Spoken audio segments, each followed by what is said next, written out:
What's up, heathens? How y'all doing? I'm the Godless Engineer, and tonight on HOSTility, HOSTility, not hostility. This isn't a hostile show. HOSTility, we have a new guest, Jasper Hoffman. Jasper was part of the Peacock documentary Sins of the Amish, which anytime a documentary like that comes out, we immediately put it on our list and watch it. So, like, just knowing like that you were there, did we watch it because we met Jasper? No, we had watched it before we actually got to meet you. So that was really awesome. But anyways, that aired in 2022. Jasper grew up as a Mennonite, but managed to escape and is now an activist and advocate for Amish and Mennonite women. Like I said, I met Jasper at Free Flow earlier this year. Saw her again at NanoCon, which I did miss your speech, but I can't wait for them to put that out like on video, because I know that you said that you presented some different information there, so I can't wait to see that. But she spoke about her experiences and the work that she does now, and I'm so happy to have you here tonight there, Jasper. Welcome to the show. Thank you so much. It's an honor to be here. Yeah. Do you want to start off by kind of telling us, I guess, who you are, what you do? I know I kind of gave you everybody a rundown, but I mean, I figured you'd probably be able to tell people better than I can. A little bit about myself, yes. So, yes, you're right. I did grow up conservative Mennonite, but actually my family joined in whenever I was 9. So I grew up relatively normal, like I will say, whatever that is. And then there was a very large homeschool movement and fundamentalist tradwife movement in the early 90s in Northern California, where I grew up. And so my family was actually a part of that and responsible for bringing Mennonites to California. So I kind of have this very 7-layer dip experience of life where I've lived many lives even before I was a teenager. And then, yes, I left whenever I was 18 and went about trying to create an identity. I think that was a huge part of my 20s and even my 30s was just creating that. And then through that, I think becoming comfortable talking about my experiences and recognizing that what had happened to me was substantial trauma and it wasn't just run-of-the-mill normal. And so I started the very first podcast talking about our stories of leaving our version of high control, high demand religion in 2018, called the Plain People's Podcast. And I really had no idea what I was doing, and it just blew up so quickly, which is great. And also it was a lot. It's been such a learning curve of just work over the last, 7 years, I would say.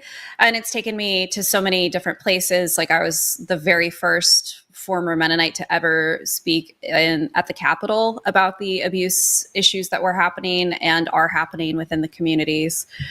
I recently started a Substack called the Plain People's Project. And that is, I'm currently spent the last year and a half in Ohio recording stories of current Amish women and their experiences and barriers that they are facing, and what they want the world to know. And so that's really been my new endeavor, is just really creating a space so that they can be heard, and then also going into depth of the nuances and the context of like what women and survivors are up against while still in the communities. So that's like a very little gist about me. Yeah. If anybody has a chance to listen to Jasper talk, she has a fabulous talk that she gives. She gave one at Free Flow, like I said, and at NanoCon. But it's just so interesting to hear about these communities and the issues that are plaguing women in those communities. I do want to remind everybody that this is still a call-in show tonight. So if you want to ask Jasper any kind of questions tonight, feel free. The call-in number is 720-619-2288, or you can use the link in the description to call in over the web. So we do want to talk to everybody tonight that wants to talk to Jasper. Even if you're a theist and you have questions, about really anything, feel free to call in. We'd really love to talk to you. So I want to start off as far as the sort of this little pre-show or this beginning of the show interview here. I'm wondering, first thing that always comes to my mind is like, what are the differences between all these denominations? And it sounds like you primarily work with like the Mennonites and the Amish, but I know that some of the stats that you bring also include Anabaptists. And I'm just wondering if you can kind of distinguish all those communities between each other. Yeah, so great question. So technically, the religion that is the umbrella religion is Anabaptism. So that falls, so Amish, Mennonite, Hutterite brethren will fall under that. And their main practice when they pulled away and they were rebels in the Great Reformation were that they believed that infants should not be baptized. They believe that's why they're called anti-Baptists, Anabaptists. And so there is a common misconception that the Amish came first, but in fact, the Mennonites actually started the Anabaptist movement, and then the Amish split away from the Mennonites. So I think like what I have discovered in high control, high demand religions is, especially in the Anabaptist churches, is that there are major church splits continually. So you'll have so many different types of Amish, so many different types of Mennonites. And I often get accused for giving the Mennonites a bad name because many people are more liberal Mennonites that have split from the Lancaster Conference, which was in the 50s and 60s. So when I use the Mennonite term and my work, it's all within the conservative churches. So these are not your neighbors that the women are wearing jeans or going to college, or the Mennonite schools, or that they have musical instruments. Everything that I'm doing is in a lot of the really conservative, insular communities that people don't have access to. So it can confuse people because there's actually Amish Mennonites, there's Old Order Mennonites that drive horse and buggy. There's just a lot of differences between the two. And so it can be really confusing whenever we get into the gist of it. But so in general, I like to tell people I work with a lot of the more conservative churches, and that's just more of an umbrella term for some of the Anabaptist ones. Yeah, and when you say that you work with these churches, if I remember from your talk that you give, I mean, you kind of, I mean, you know how to walk and talk, you know, as part of that community. So you actually kind of infiltrate, you kind of get into that community and talk with people in confidence that way, right?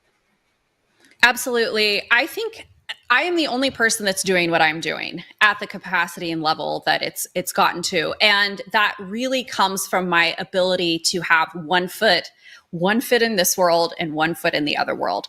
And that's actually something that I really struggled with whenever I left the community and whenever I was in the community, because I've never really felt like I've belonged because my family joined in. So I was never fully accepted in the church. And still, that's something that people will try to come at me and say, well, you weren't born Mennonite, so you're technically not a Mennonite. And I always say it's actually way more difficult for those of us that join in, because you have to prove yourself so much more. And not only prove yourself just to get into the community, but also to stay in good standing.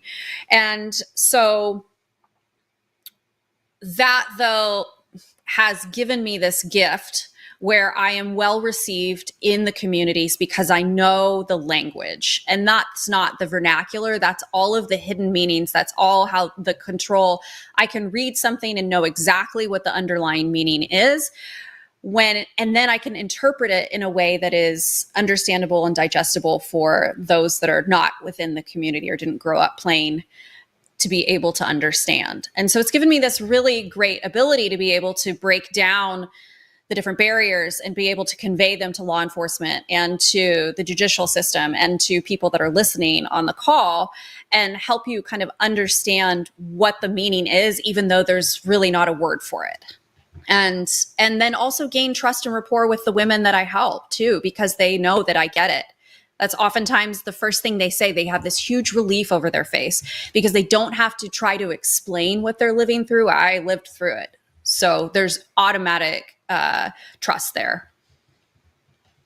Yeah, one of the I guess sort of facts that you have presented to people coming from this Byler Mitchell paper is that in Amish, Mennonite, and Anabaptist communities, child sexual abuse is never discussed, and there are no words to describe what is happening to them. And I guess that's really they have no concept of like sexual abuse and all that.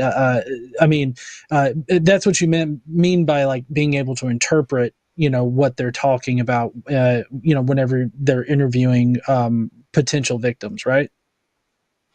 So I love that you mentioned this because this research paper that you're referencing was done by Mary Byler and Professor Tara Mitchell, and then I co-authored on this. And this is a really important research study because up until this point, there's been no documentation that we can actually reference when giving statistics to people about the sex. We're just talking about sex abuse crimes in this particular research study. And what I go into is all of the different levels of crimes. But for right now, let's talk about sex abuse, child sex abuse.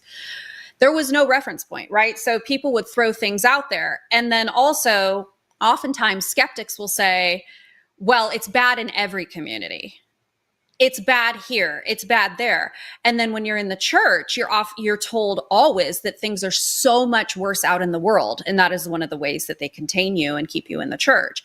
And so by working on this, which took us 2 years to be able to do, we now actually can present statistics that show that almost 1 in 2 of those that took the survey have had child sexual abuse. Of that number, though, if you look at the research in its capacity, 13% said that they were unsure if they were abused, which is really important because we can't really include that obviously in the research, the numbers.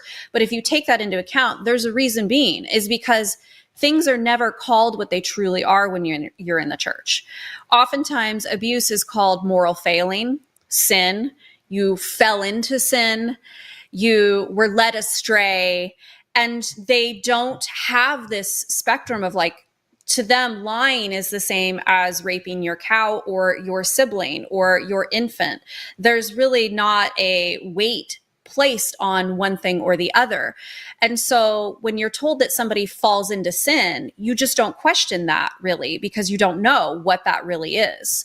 And so those that have left the church or are still in the church, there's oftentimes they have never been validated in knowing what crime has actually been committed against them because they don't know what to call it. Yeah. You speaking about, all of this has made me think about, do you think that these problems are rooted in their theology and culture in general? Or where do you think the problem really lies in that? Well, my opinion has changed over the years as I've done more and more work within the church. And it's interesting how that's shaped me. So where I'm at now and what my opinion is that I believe it is twofold. I think that they are so consumed with being self-contained, but they don't have the answers they don't know how to get ahead of it, right? They don't know how to treat the problem. And so their solution is to create more and more barriers that prevent outside from coming in to help clean the house. Essentially, it's like you have this beautiful house, right? And it looks so lovely on the outside, but nobody's opened the windows and there's been an infection in. And so it's just spreading everywhere.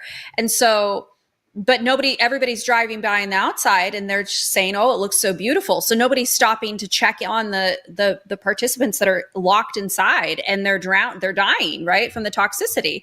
And nobody knows how to open the windows because the people that are in the house are scared to ask the people from the outside how to open the windows. And so all they do is they create even more barriers. They're putting more and more plastic on the windows, thinking that the toxicity is coming from the outside when in fact it's inside. And so using that analogy, I truly believe that their theology, it's gotten so past that. And it is about, they don't know how to clean up the mess. And they believe that they are above the law. They believe that the outside looks towards them So a lot of it is branding and imagery that is keeping them from seeking outside help. And it's perpetuating the issue. So does that stem from the theology? Sure, right? Where the headship order comes into play. So you have the ministry, you have the bishops, you have the ministry, you have the head of the household, the father or the husband, then you have the wife, then you have the children, then you have the single women. And so that does come into play when you look at how to report abuse, because you have to follow this headship order. You can't go out of that headship order and just call the police. So there is that theology aspect of it. And then you also have the branding and imagery issue from the outside where everything looks good. And so they just try to keep it self-contained. Okay. And I know we've been talking about the child sexual abuse and sexual abuse in general in that community, but I'm wondering, what are the main challenges for Amish and Mennonite communities, women in the Amish and Mennonite communities? Yeah, great question. I love talking about this. What are the barriers that current Amish women are facing? And this is what I dove into in my Substack. So when I first went up to record in 2023, I had no idea. And my way of approaching everything is I have a platform, right? I have the Plain People's podcast, and I can utilize that to amplify voices, and maybe somebody will listen and be able to help. So I really try to facilitate that. And so whenever these women had reached out to me for help, I said, hey, this is how I can help. I can record stories. If you're comfortable doing that, we can keep you anonymous. And so I went up for 3 days, and I had Amish women that were coming over, and we were just recording and talking. And in the process of that, I started recognizing and realizing, oh, there's a lot of barriers here. This is not just sex abuse, and this is not just the ministry. This is multi-level. And so it took me about 1.5 years to figure out all of the barriers. And so you have the steering committee, you have the 7 elders, you have the restoration team, you have a new rollout that I just found out about this week that is coming into play, which is called the Hope Committee, which is now an additional barrier to protect the restoration team. You have the bishops, you have the ministry, you have the facilities where they will send women and children away to keep them silent. And in those, you then have money laundering, sex trafficking, labor trafficking, you have medical malpractice, you have, massive cover-ups of crimes that are occurring. It's organized crime is really what it is. So it's just many spokes on the wheel that are perpetuating it and keeping it going forward. Okay. And before we get to the callers, I'm just asking kind of a final question here. Considering all of these challenges that these women face and everything, what drove you to leave the community, and then how actually did you get out? Oh, it's such a long story, John. So I'll make it really brief. Okay, I'll give you the Cliff Note version because I really haven't really talked about my full story. I did not want to leave. So I was really immersed in it and had bought it hook, line, and sinker. I had to in order to survive. And that's what really killed me. But I recognized that there was no way that I was going to be able to stay in and have the life that I wanted, and to be able to get married to the person that I wanted to. And because of that, there was just really no way that I could make it. So I had to make a decision. If I stayed, what kind of life would I have? And it looked really bleak. And so I was really squeezed out, but very, very unwillingly. And it was very painful. And it took me about 2 years of, I was still dressing really conservative and still wearing a head covering. So I wasn't somebody that left and was just like, hell yeah, give me a beer, and cut my hair. It just took a lot for me to kind of embrace it. And it was different for me too, because my family had come from the outside world. So aside from my immediate parents and my brothers, the rest of my family was worldly. So I had access to a lot of things and people that most people that leave don't have. So I was in a very privileged position, and I still struggled dearly, but I was able to stay in my parents' house, and it was really awful for a very long time because my dad was still a member, and the amount of pressure that they put on a man to keep your family in line is just unreal. But so it was just a really horrific, painful experience, which is why I wanted to start talking about it, so people could understand, because I think it's easy to look at someone, 20 years down the line and say, wow, you've built this great life. And I'm like, yeah, but you have no idea what it was like to leave this stuff. And nobody was talking about it. It's really hard. It is. So. Yeah, I can't imagine how hard that would be to leave. I mean, I was in a very privileged position in that religion wasn't a major factor in my life growing up. But I'm kind of curious. A lot of non-religious people report that they have a lot of anxiety about certain theological concepts, like the fear of hell and theological concepts like that. Do you still struggle with any of that, like today, or are you kind of at a point where you've moved past that, like you've dealt with that emotionally and stuff? I'm free of that, and it is amazing. It has been a lot of work, but I am in such a good spot, which has allowed me to be able to go back in. I mean, the fact that I can go back into these communities and it doesn't trigger me anymore is just a huge testimony to how much work that I have done within my own self, and have so much self-awareness and autonomy and know myself really, really well. And that's just come from decades of it. So no, but I will tell you, the first, 15 years, I mean, I was almost institutionalized because I had a mental breakdown over wearing white socks, which sounds ridiculous. It really does. But when you believe that you are going to hell for wearing white socks and just lose it, because it is like, it sounds so ridiculous, but at that time, that was it. I was doomed. Hook, line, and sinker, And so it's just been a slow detox and deconstruction of all of that. And now I don't even like wearing socks. Yeah. So, just ankles everywhere. No, yeah, totally. Fuck socks. But I just have to say, I'm glad that you've been able to work through it. And I think a lot of people, out there think that deconstructing from such a high control situation like that can be like quick, or not just the high control maybe is quick, but just deconstructing from religion in general is like quick and dealing with anything that might be lingering. So like, it definitely takes a lot of, time and effort and work in order to move past those things. Yeah. And for me, like, I recognized a few years ago that I have so much gratitude for my life that I have built, because I have single-handedly constructed intentionally every single moment of my day. From the moment I wake up, everything is in direct rebellion to how I was raised and what I believed. I am a single woman waking up by herself. I have bleached my hair.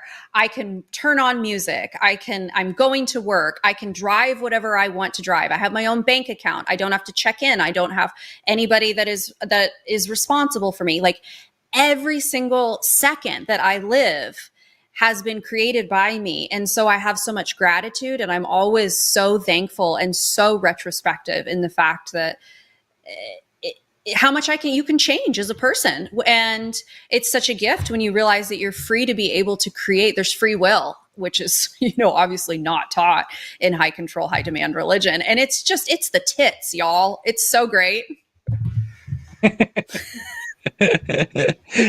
All right. So we do have a couple of theist callers and a couple of atheist callers to get to tonight already in the queue, but there are still lines open if people want to call in. Just as a reminder, the number is 720-619-2288 if you'd like to call in and interact with either Jasper on what she's, her activism and what she's doing, or just in general with, a couple of non-religious people. We'd really love to hear from you. Also, I don't know, Arden, sorry about this, but do we, on HOSTility, do we read the chats at the end, like $5 or more? Yep. We're going to take $5 super chats. Okay, awesome. $5 or more if you don't want to call in, or you just got some kind of side question that you want answered. Feel free to send in a super chat, and we will directly interact with it. We would love to hear any kind of questions that you might have for Jasper about the Amish and Mennonite and just Anabaptist in general, I guess. If you want to ask a question like that, please feel free to send in a super chat, and we will definitely answer that later. Oh, yes. Thank you, honey. Also, Jasper, where can we find you? I believe all of your links are down in the description, but why don't you remind everybody where they can find you at? They are, but you can also find me at theplainpeoplespodcast.com, as well as the Plain People's Podcast. That's on every single streaming device you could imagine.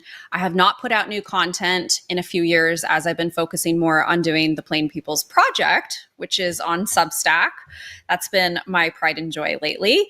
You can find me on Peacock as well as Apple TV under Sins of the Amish. It's a 2-part documentary, which we came out, I think, 3 years ago. It's all a blur. Mm-hmm. Yeah. So that's really, those are kind of my avenues of communication. And then Instagram, I keep people updated more on my Instagram than anything else. And that's just under my name, Jasper C. Hoffman. I'll keep you updated on what's going on as things unfold in real time with the church. And I swear every time I say, oh, there's nothing new is going to come out. And then it's like every day, there's just always something. So yeah. Oh yeah, definitely. All right. Are you ready to take a call? Let's rock and roll. It's like Delilah. Do you remember Delilah on Friday nights? Yeah. All right. So we're going to take Andrew first. Make sure that my big thumb can actually hit the button correctly here on my iPad. Yes. All right. Andrew, are you there? Yes, I am. Can y'all hear me clear? Yep. We got you there, Andrew. All right. If it starts getting the feedback, I apologize. I don't know how to stop the feedback noise. So if you hear yourselves in the background, just mute me and say what you got to say. All right, you're fine right now. So what would you like to talk about? Yeah, when y'all say deconstructing the church, does that mean are you talking about like passing legislation to get rid of churches, or what? Do you want me to go? Because that was my title. Yeah. We didn't even get into that. Yeah, that's a great question, Andrew. So when we were discussing the title, I always say, how do you dismember a church? And the way you do it is by telling the truth. And this is what I found, is that when you start speaking out and speaking on the truth, members have two choices. They can either ignore what is happening, or they are left to process what is happening. And I oftentimes see people leave their religion on their own terms as they process what the truth is. So no, definitely not talking about legislation to dismantle churches at all. Because no, Andrew, hold on one second. I just want to add this little thing. Typically, it's not like the atheists or non-religious people that are looking to push legislation to control what religion is acceptable. Typically, that's for the conservatives to do. They're the ones that are trying to control people's religious persuasions and what religions are acceptable in society or normalized in society. So it's definitely not going to be the non-religious people, because we want religious freedom, but we definitely, and I'm not trying to speak for Jasper on this, but I know I personally want to educate people to the point where believing in cosmic wizards or like extremely high control religious theology is not necessary, and people reject those kinds of beliefs. Yeah, so I mean, I agree there are problems in the church. Like, I'm trying to help fight it. Like for example, there are a bunch of like homosexual pedophiles trying to dress up as priests. No, stop. I'm going to stop you right there. Andrew, don't make me mute you, man. All right. First of all, I'm sorry. What you said right there was incredible. First of all, what you said right there was incredibly bigoted. All right. I want you to recognize that. That was incredibly bigoted of you. All right. I agree that there is a pedophile problem within church communities, like all church communities. And, you know, it first started coming out with the Catholic Church. And then as we progress and we've done investigations, we found them in Protestant denominations. And, you know, honestly, I had no idea there was such a problem in the Amish and Mennonite and Anabaptist community, like what Jasper's been doing here. So, like, I just want you to recognize that, like, calling them homosexual pedophiles is a bit bigoted, because it with the pedophilia, it's not about being a homosexual. It's about the power imbalance and the control over the person. It's not necessarily about sexuality. Yeah, I understand, but these guys, they target specifically young boys. A lot of them don't even. They don't go after the young. Then just classify them as pedophiles, because that's what they are. Yeah, but they sleeping with the same sex. Okay, that doesn't matter. Like, as I said, if you look into pedophilia, what drives pedophilia, it's not necessarily the sex of the child or the gender of the child. It's more about this power and control position that they have over the other person. So you labeling them as homosexual pedophiles is a bigoted way of presenting those individuals, because at heart they are pedophiles in that particular situation. Like, you adding homosexual onto it is not accomplishing anything but, you know, speaking to your bigotry. I mean, yeah, but I'm saying, like, if you are the same sex, if you're having sex with the same sex, what are you? I'm just trying to clear it up. Oh, okay. No. Sorry. Okay. So somebody mentioned this in the chat, and I want to elaborate on this. That what you're saying right now seems to indicate that, at least, maybe you can clarify. I'm not going to sit here and assume things. Okay. Maybe you can clarify for me, because you talking about, there are these homosexual pedophiles in the church and I'm fighting against them. Does that mean that you're fine as long as it's straight pedophiles? Like, is that okay for you? No, I don't like pedophiles at all. But I'm saying we're trying to get rid of all of it. So just say, right, Andrew, then just say pedophiles. Just say pedophiles. Yeah, but I don't know any women in the churches that's doing it. They're all males and boys on boys. Like, I don't know. They're not going after anybody. Jasper, I've been dominating, so why don't It's okay. I'll be submissive. It's fine. Yeah, no. Andrew, there's a lot of women in my communities that are also abusers. So while you hear more about males, I think what I have found is that there's a lot of shame for women and that are coming forward and saying that they were sexually abused by another woman, just the same as what we can come across as younger men that are ashamed for sharing their stories that they had been abused by either a man or a woman. Okay. Another problem I have is I get what you're saying about the churches, but like, one of the stats that I looked at when it comes to, like, you know, child abuse and stuff, it happens far more in secular schools than in churches. Like, it's like 100 times higher. Let me hold on. I'm not sure about that stat. I mean, you're just feeding me what seems to be numbers, so I'll have to do some quick research here while. No, I'm not just going to Google it. Yeah, I mean, that could give me literally anything. But what I do want to say, though, is make a distinction between public schools, schools in general, and religious communities. And maybe Jasper can definitely give you a whole lot more information on this. But in religious communities, they create these barriers, like we were talking about before, these barriers between victims and actual authorities, whereas in like a public school you don't have those kind of like barriers that exist that prevent those pedophiles or hebephiles or sex abusers from suffering the consequences, like real consequences laid on to them by the court system and the justice system. So that's the big difference here that we're talking about. Religion enables and supports these sex abusers and seeks to hide and protect them as a way, at least in my experience, and like I said, Jasper can give you a lot more information on this, to hide or to protect the religion and the denomination or the church organization and everything like that. But I'll let Jasper speak to this a little bit more. Yeah, but secular. Hold on, secular, Andrew.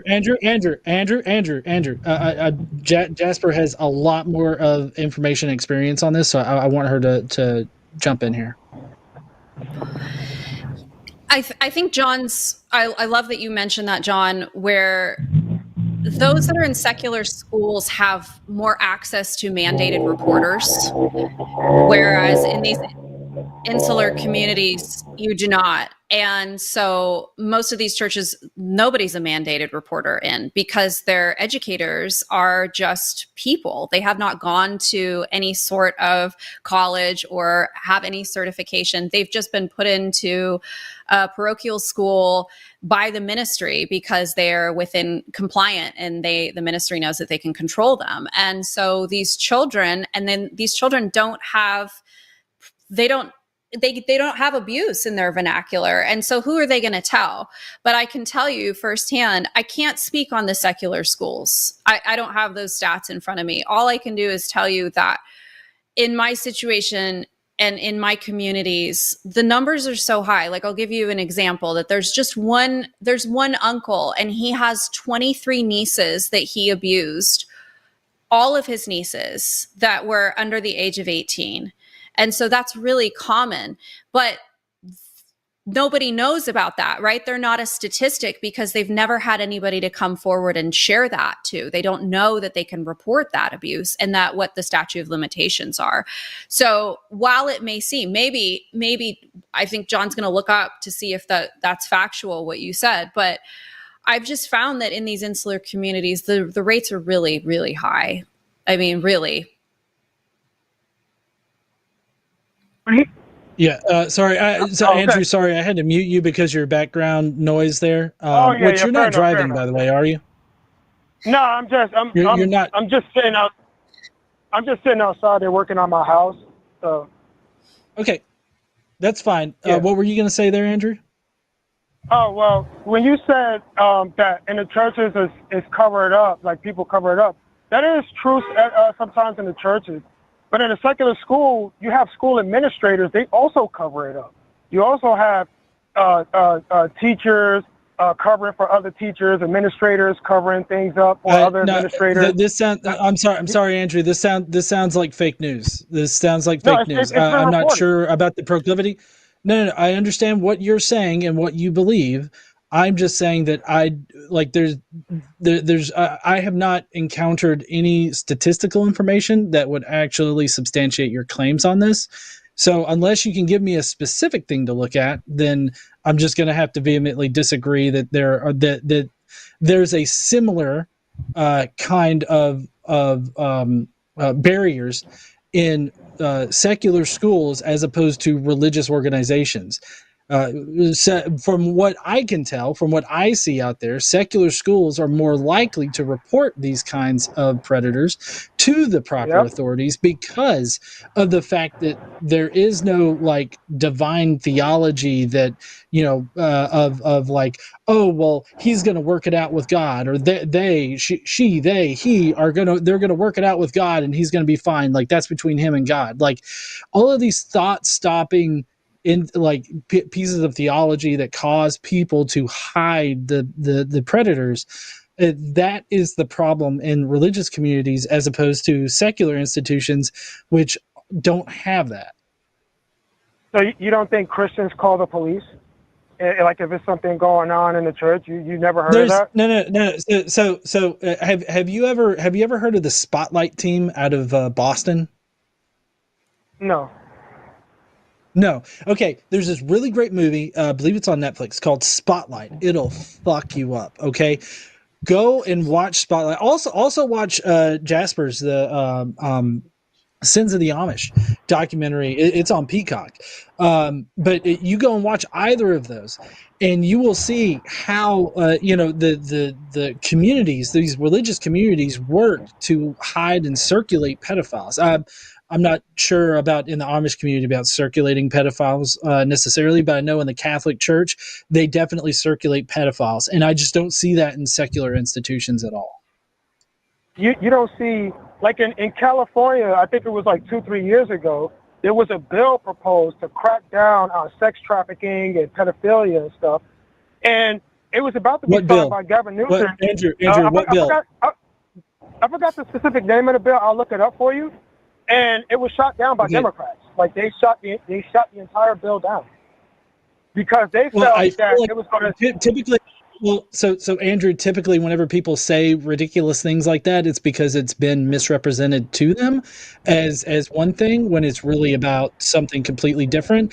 And what the conservatives do is they straw man whatever kind of effort into something that's more easily like supported and everything like that. Now, let me ask you this there, Andrew, and this seems like out of the blue and everything like that, but considering we're talking about pedophilia in the church and everything like that, did you vote for Trump? I did vote for Trump, yeah. Oh, okay. Why did you vote for a pedophile? Well, hebephile, I guess, technically. Why did you vote for somebody that's been held civilly liable for rape?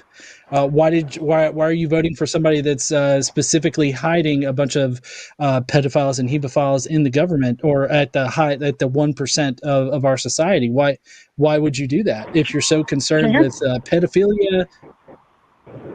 Can you tell me what Trump specifically did? Because Biden they're both he has crap on his record too. I mean, he was on video smelling some kid's back. It was really weird looking. Hold on. Andrew, let me ask you this. What's worse in this situation? Let's weigh these things, right? Being held civilly liable for raping E. Jean Carroll and then multiply having defamation lawsuits levied against him and losing those defamation lawsuits, meaning that E. Jean Carroll successfully won the defamation lawsuits after that. So E. Jean Carroll, he raped her, right? Versus maybe Biden smelled somebody's hair. Which one's worse in this situation? Well, if Trump did that, which I don't think he did, but if he did do that, then that would be worse. But why would he held good, because he liable? did do it. He was found. No, it doesn't matter if it's criminally liable or not. He was held civilly liable for rape. Okay, but let's get back on to the topic of sex abuse in the church, shall we? Sorry, I know that I redirected off of that. It just seems like a hypocritical thing for you to do. Yeah. Another thing, Andrew, may I answer your question? You asked a question before that about do we believe that Christians don't call law enforcement? So I can't speak on behalf of all Christians, right? I can only speak on behalf of my communities. But I want you to know that the communities that I work in, it's actually it's punishable to call law enforcement about sex abuse. I have an actual certified letter that the church sends out with the proper protocol of how to handle abuse within the communities.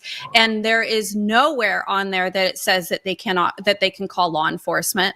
The only time that law enforcement ever really gets involved is if they end up having to go to a registered counselor, which is now there's also this new committee that's trying to prevent that from happening as well. But if they go to somebody that is a mandated reporter, they then will call law enforcement in, oftentimes up to a year after the situation has been covered up. So I can confidently assure you that while I cannot speak on behalf of other Christian communities, I can speak on behalf of my religious communities that I work in, and that they are instructed to not call law enforcement. Yeah, if they're instructed to not call law enforcement, then that's pretty horrible. You know, I think it should be something done about that. Can I ask one last question, because I know are y'all both pro sex work or whatever, like pro sex work? I have no problem with people that engage in sex work, as long as, you know, I hope that they're safe about it and everything, of course, but I don't have a problem with sex work. Yes, I am very pro sex work. So as long as it's consensual, yes. So you guys are pro prostitution, but what we know is that when it comes to prostitution, there's a lot of sex trafficking with prostitution. And I know some secularists, they want to make it legal, and that's just going to... Right. Hey, Andrew. A key thing that Jasper just said there in both of our stances about pro-sex work is that it's consensual. Do you think that trafficking is consensual? No, it's not. Okay, let me ask you this. If we destigmatize sex work here in America and we actually pass laws to regulate and protect those that are in sex work, just like we have laws to protect all other workers, do you think that sex trafficking would explode or diminish? It'd explode. It would explode. Why would it explode? We have laws, like labor laws, for people that work at like McDonald's and just everywhere. Why aren't people trafficked to like make burgers for you at lunch? Because when you create more of something, you create a higher demand. If you got low supply and there's a high demand, people are going to start doing illegal things. They did this in Sweden. Tested this out. And what illegal things are done at McDonald's, like for hamburgers or any other kind of? I know I'm using McDonald's here. I got McDonald's on the brain, I guess, but like any other work, like accountants. Like, is there a big demand out there for like black market accountants they're just rounded up and they're trafficked for their accounting skills? Like, is that what's going on there with that? Like, I don't understand. Nobody's trying to. No John is trying to seek and have sex with a McDonald's worker. I don't know. That was really weird. You don't know that. How do you know that? Also, why are you very specifically? No. Hold on. You're creating a straw man here, because what I'm trying to do is give you an analogous situation in a different line of work, not sex work. You're trying to keep the conversation in somebody wants to fuck a McDonald's line worker, and that's not what I'm talking about. I'm talking about somebody is out there and they're hungry. Why aren't they trafficking, young kids to make hamburgers for, their organization or something like that? I mean, I guess maybe you could, with the low wages and everything like that, you could say that it's slave labor in that particular instance. But I mean, they're not being trafficked in the same way that we're talking about with sex trafficking. So again, try to stay in the same vertical that we're talking about here. Okay. Yeah, because more people want, more of these guys, they want prostitutes and not cheeseburgers. I don't know why they don't. Okay.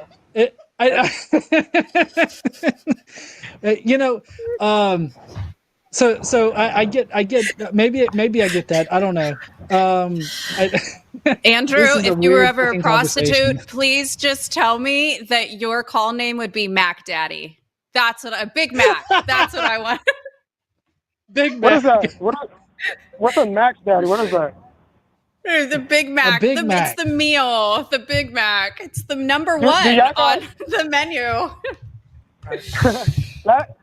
My last point is, like, is it an age limit on the prostitution thing for y'all?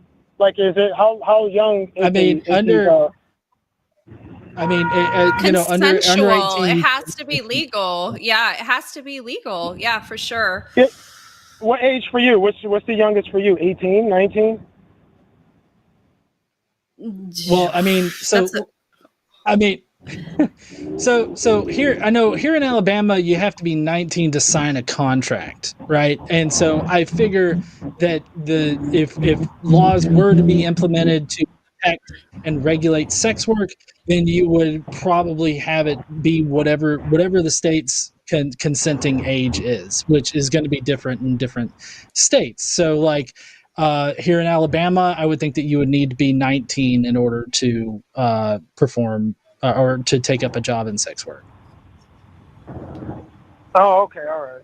And you so it's just like, so you guys are, I guess pro prostitution for 18 and 19-year-olds, so long as it's consensual or whatever. Do she feel the same way? Hold on. What's the problem? Well, I mean, I'll let Jasper. I think Jasper would agree as long as consent is there. I do, but as a mother of a 20-year-old, we've actually had this conversation because I think like any teenage girl wants to have that shock value when they're rebelling. And so when my daughter was 14, 15, she said, I'll never forget, we're driving one day and she said, "Mom, what if I became a stripper? Well, how would you feel?" And I said, a lot of it depends on if you're happy, if you're safe, if you feel like you're in a place of empowerment, that you're not doing it out of need, but that you're doing it out of want. And I know that most strippers, like, really, it can negatively impact their perception on men because they end up being treated like trash. And so for me, I said, I would recommend if you did that you would wait until you were old enough to be able to handle that and to be able to be emotionally intelligent. So I think that using a broad spectrum, yes, like to what John said, obviously state by state, but I would hope that somebody that would be going into sex work would have the emotional intelligence and the support system to be able to navigate what comes up with that, just like any job, right? I personally don't think that sending 18-year-olds to the front line is really smart either, because if you've ever had an 18-year-old, I mean, they can't even make their bed half the time. So do I want to put my trust in something like that? So I think that it really is a spectrum of like the individual and why they're going into it. I think it's nuanced for me more than just a generalization. So like if your daughter wanted to say, "Mom, I wanted to get into prostitution," you'll say, "Go ahead, honey, that's a good idea. Just be safe." But did you just hear what listening? I just told you that I asked her? I'm sorry? I said, were you listening at all when Jasper was talking? Yeah, I heard her. I heard what she said. Yeah. Did you? Because you answered your question. Like, she answered your question before you even asked it. So no, to answer your question again, no, that's not how I would go about it. Like, okay, what if she wanted to do it? She says, "Mom, I want to be a prostitute." I would start asking her why. I would ask her the same questions as if she said that she wanted to become an engineer or she wanted to go into a tech, or if she wanted to do something there. I would ask her the exact same questions that I would if she wanted to go to med school, and ask her what was the drive, what was she committed to that, what was her process, what was her plan. As a mother, that's my job. Oh, okay, all right. John, you feel the same way? Like if you had, your daughter, you want her, if she said, "Dad, I want to be a prostitute," you'll say, "Go ahead, honey," or, what would you say? I mean, first of all, this is an incredibly weird conversation asking us what, hypothetically, what would we say to our children if they wanted to become sex workers? But I mean, if that was really, something that my daughter wanted to do, I would just want her to be safe for one, and to, do it safely. But also currently in America, sex work is looked down upon. It's stigmatized, and there's also no laws to protect her. And so that would be my primary concern right there.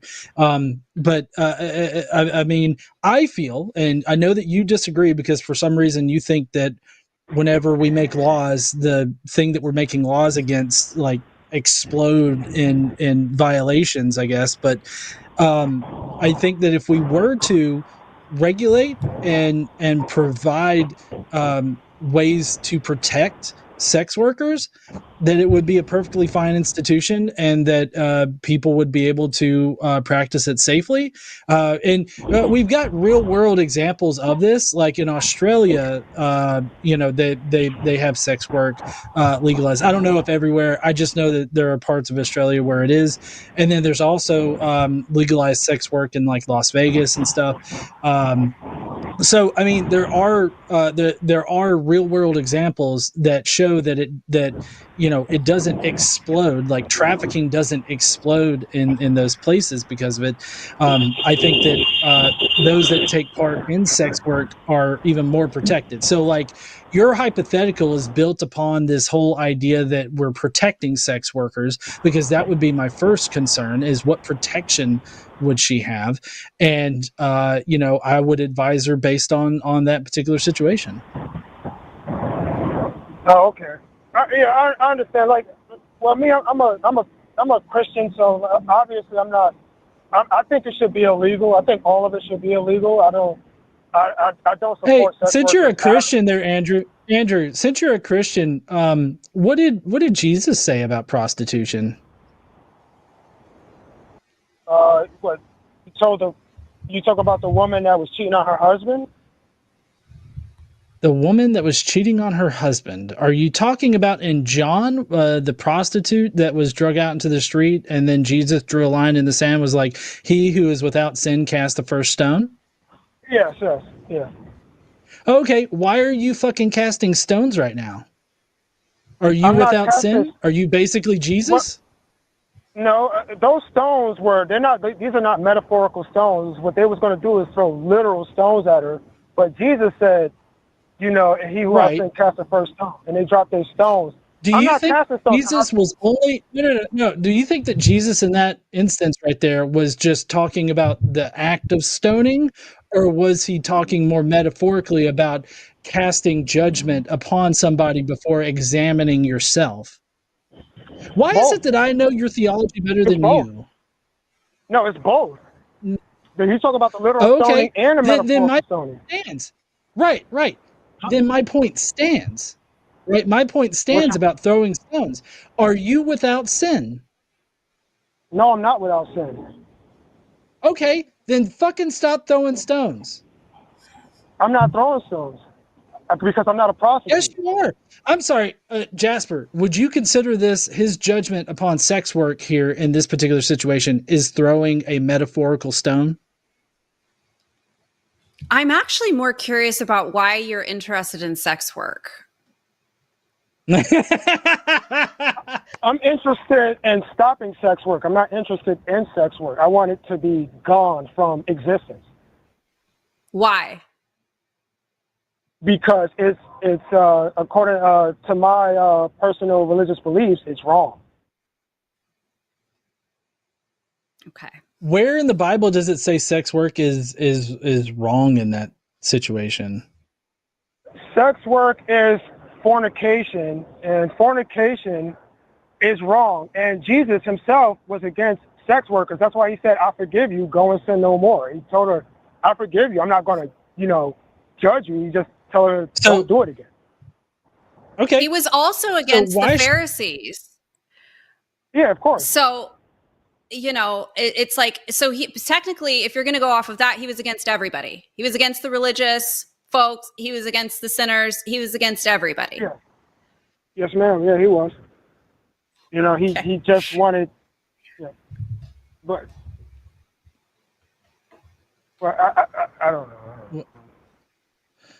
Okay. Well, so my question is, why on earth are you trying to force everybody to live by your particular theological understanding of your faith? To be fair, we all try to use force. We all try to pass legislation secularists do this all the time. I don't use force. Jasper, do you use force? No, not individuals. Not individual secular. I'm saying they try to pass laws on businesses. Like if businesses don't use the correct preferred pronouns, they try to have either the business shut down or pay a massive fine. Where? Secularists do this all the time. Where? They try to do this. I'm trying to answer. They try to do this in California. They try to do this in Canada a bunch of times. They try to do this in the UK. No. Even secularists, yes, they have. No. I think that what you're mixing, I think what you're mixing up here is a consequence of an action versus legal measures that are being drawn up. I can't think of a single law that's been drawn up in America here to force people to use pronouns, like someone's particular pronoun. I do know of several conservative laws, bills that have been put forth and passed to restrict people from using the proper pronouns of another person. So should secularists, like when they pass like for example, anti-discrimination laws that was, proposed by secularists, saying that you can't discriminate based on, like if I wanted to hire only Christians, I can't do that, right? No, you can't. That's discrimination. You can't discriminate based on religion. Yeah, those are and were those laws passed by secularists? No. Who do you think comprises our governments? Our government is secular. No, so there's a difference here. So the United States government, the Constitution, the Bill of Rights, and everything like that, that is secular, whereas the people that comprise the government are mostly 95, 98% Christian. Yeah, but they're not allowed to pass laws based on a... I'm sorry? No, you go ahead. Oh, Christians are not allowed to pass laws based on the Bible because of the separation of church and state. We don't live in a theocracy. We live in a secular. Really? Don't you want to? Don't you want to? I'm sorry? Don't you want to? In this particular section of our conversation, you're wanting to pass religious laws to outlaw and totally eradicate sex work, right? So that, yes. The only reason to do that, the only reason you have is based on your religion. So you, in fact, are arguing in this call for a theocracy, specifically your particular version of Christianity.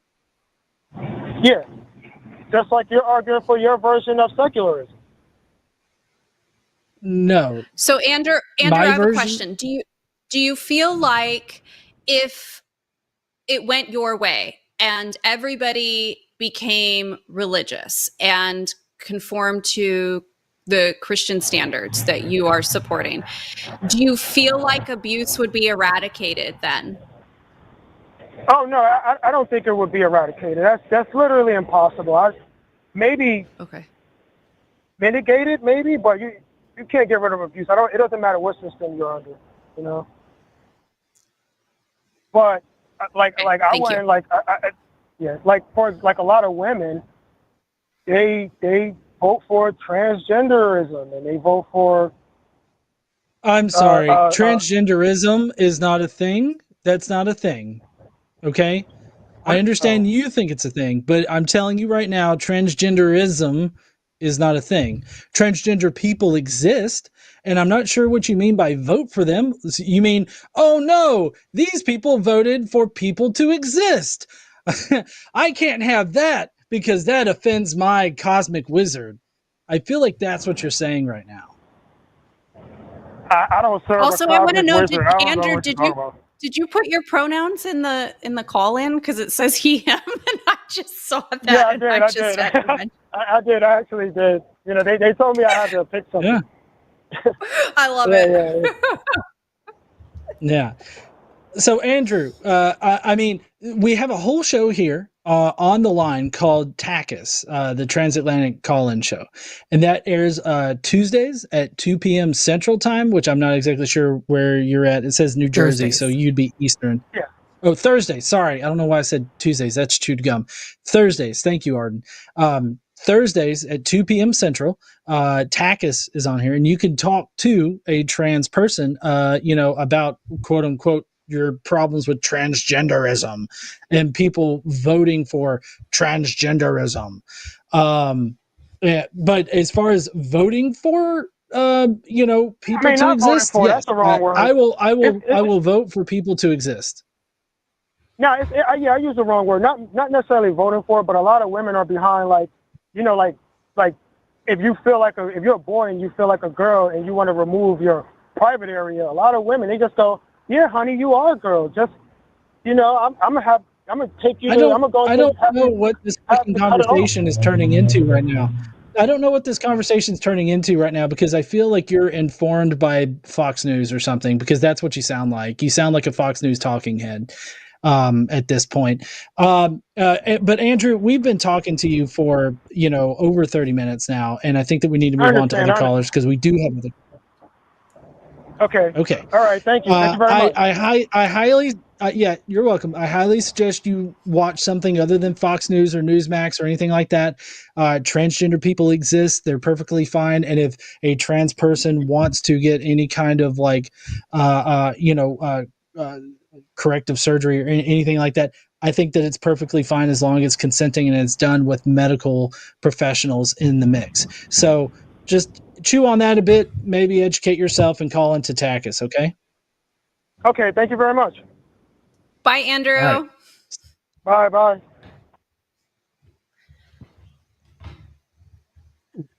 Yeah, all right. That was interesting. We bounced all over the fucking place on that one. How was your first call there, Jasper? Did you like it? It was great. It was fun. My ADHD loved it. I was just like, where are we going next? Let's go. Let's do it. Let's do it. And how does this tie into anything that we're talking about? I don't know, but yeah.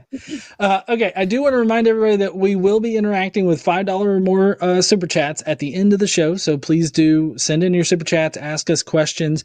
I believe the lines are closed right now, but we do have like 4 other callers to get to. So we've got a lot of people to get to, but definitely send in your super chats if you still want to ask us a question. We would really love to interact with y'all on that. Jasper, are you ready to jump into another call? Oh my God, let's go. I mean, what's next? All right. So next we have Nelson. We're getting to Nelson. Hey there, Nelson. How you doing? Hi, how are you? Doing pretty good there, Nelson. Can you hear me? Okay. Yep.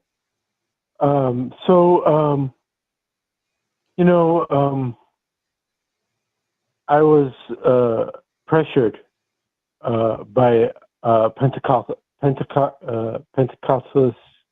Sorry, Hostile? I don't know why I can't say it. Say it again? That's fine. I was Pentecostal. Yes. Sorry, I'm nervous. Please forgive me. You're fine. But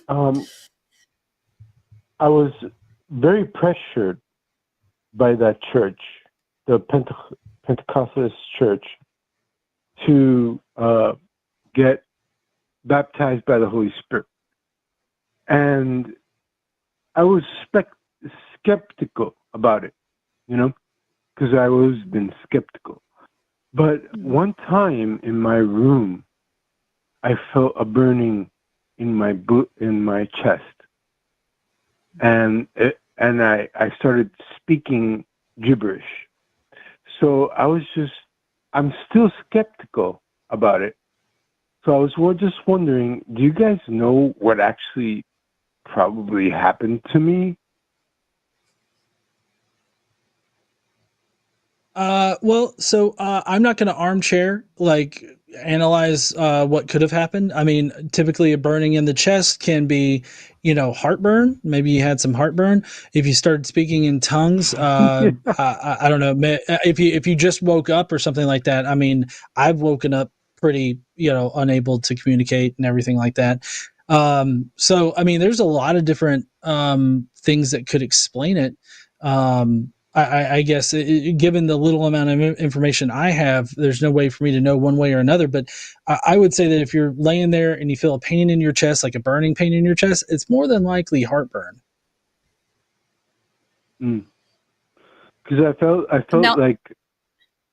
I'm sorry. Go ahead, Nelson. No, it's okay. I'd love to speak into this because I had a similar experience whenever I was about 16 and I was laying in bed and I was really struggling in the church, and I felt something that I've never felt in, like I was praying so hard. And I felt something through my body that I had never experienced before.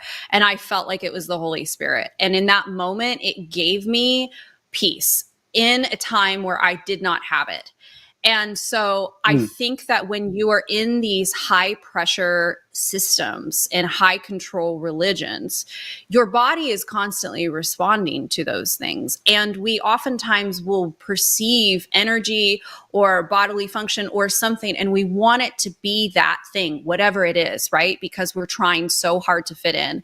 And if you're feeling, I know with the Pentecostal church, there's a lot of pressure, just like that I was under. And so it sounds like, and in some ways more because it's performative, right? If you're not speaking out in tongues, like, correct me if I'm wrong, but is there a judgment towards you that you're not receiving your spiritual gifts if you're not speaking in tongues? Yeah. They were constantly pressuring me. You have to get baptized by the Holy Spirit. You have to.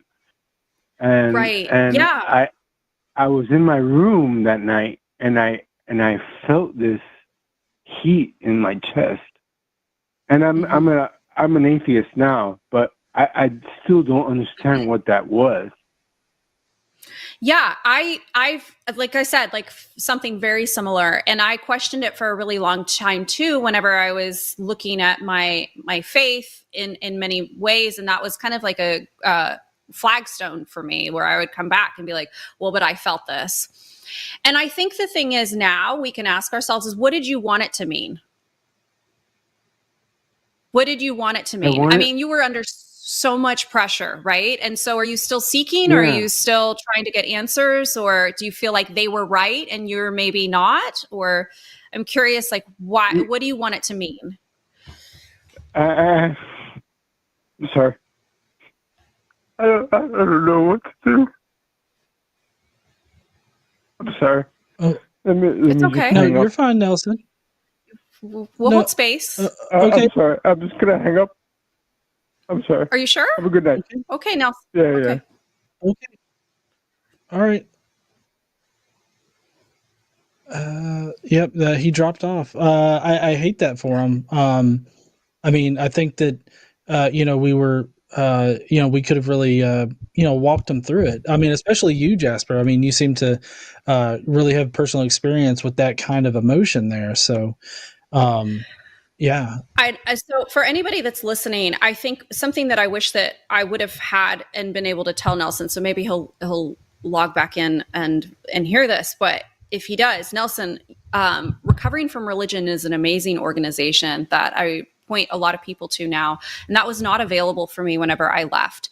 And I think there are so many qualified people on there that can hold space as you navigate those feelings. You are not alone in that at all. If anybody feels this way, this is so normal to question every single thing, especially it doesn't matter how long you've gone, from being in these religions, it causes you to question your own identity. That's the whole point of high control, high demand religion, right? There's no self. And so when you start to find self, then it's rooted in, oh my God, well, I'm becoming everything that the church told me not to. And obviously this is the devil. And so it's just these mind games.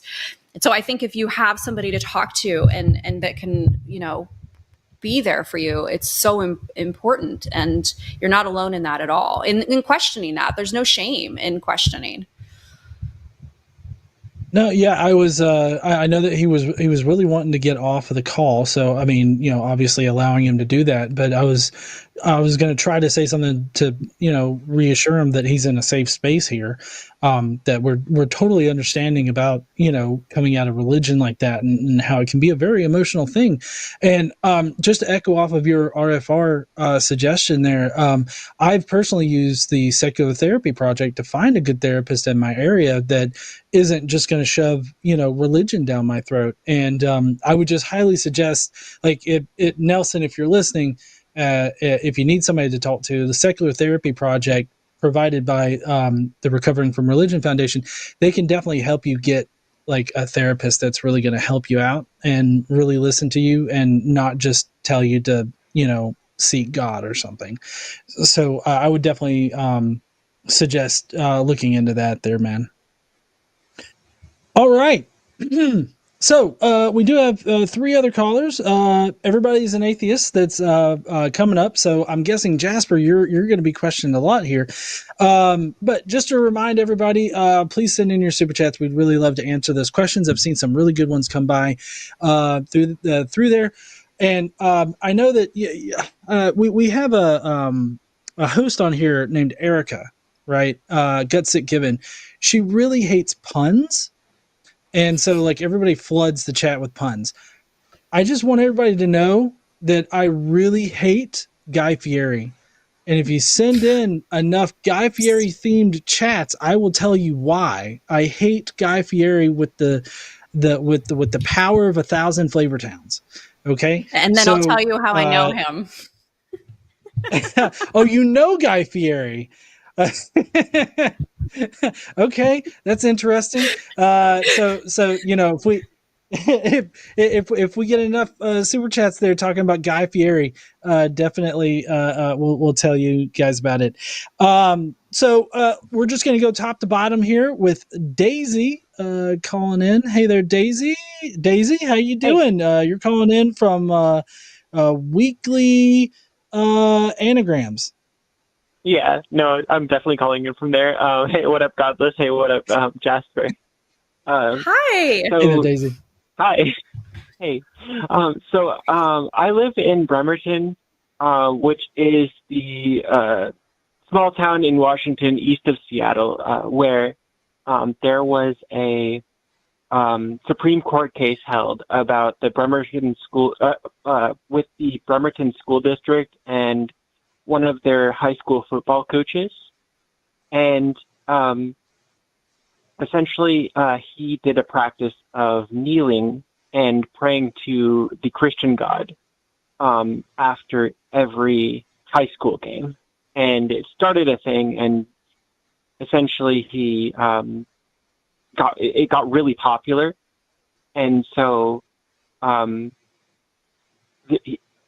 like when you actually watch like pictures and videos of him doing this, it was not like a small thing. Like he actually was like kneeling and praying and like talking about like, Christian theology, or, praying in Christian, if you will,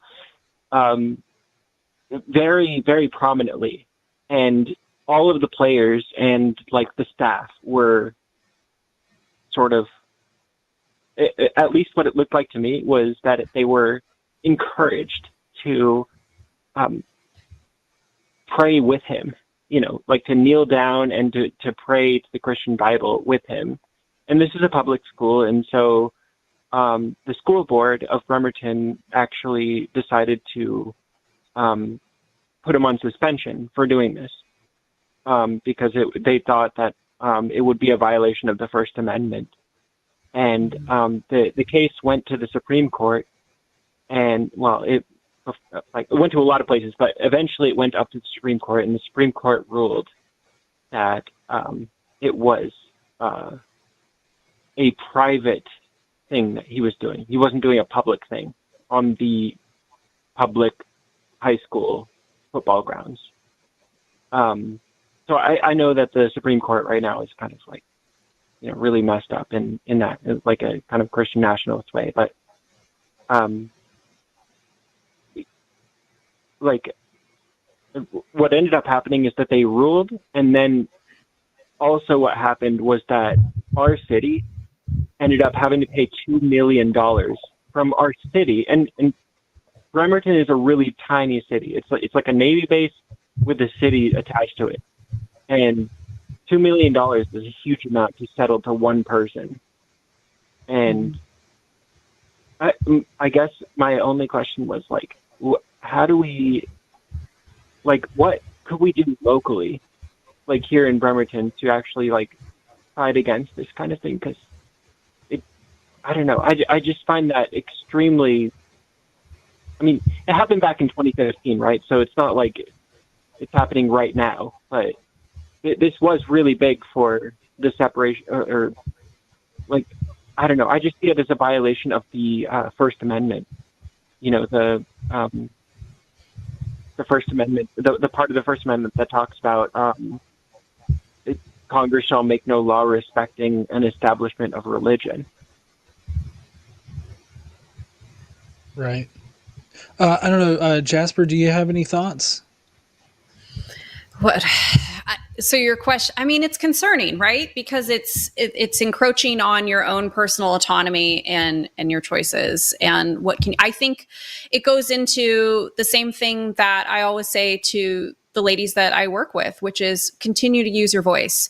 I really think that is the most powerful tool that we have, as long as we have it. And that's why so many of these groups try to take it away from you. Use it. Figure out in your community, there are other people that feel like you, and maybe they're hesitant to come forward and speak out against it. But if you will pave the way for other people to find you. And that is the greatest.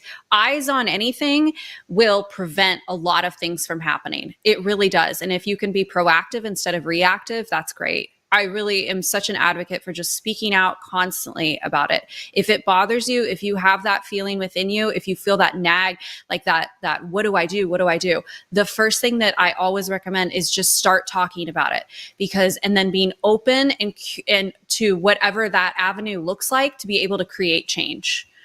It's oftentimes like when something initially is within us that we feel called to speak on, we're oftentimes looking at the big picture of like, how do I even get ahead of this? But that takes away from the magic of it, as cliche as that sounds. And it takes away from those things will come to you. The first thing that you can do and the first tool that you have is your voice. And as you go along using that voice, the path will become clear. There will be resources that you can create. There will be changes that you can implement. There will be legislation that you can talk about. There are so many things that you can do. But that's the first step. I feel like you just got to make that one. That sounds like a song. I know. I'm sorry. Or Pinterest, but it's true. But it's true. You know, I'm like the Wilson sisters. That's who it was. It was like, if you're going to make a change. I always try to think of like, well, what can I do in terms of like, well, what do they want to happen? Like what would be disruptive for them? And I think that currently right now, what they want is people to roll over and just accept it. They want people to just accept that, oh, I'm going to force you all to pray.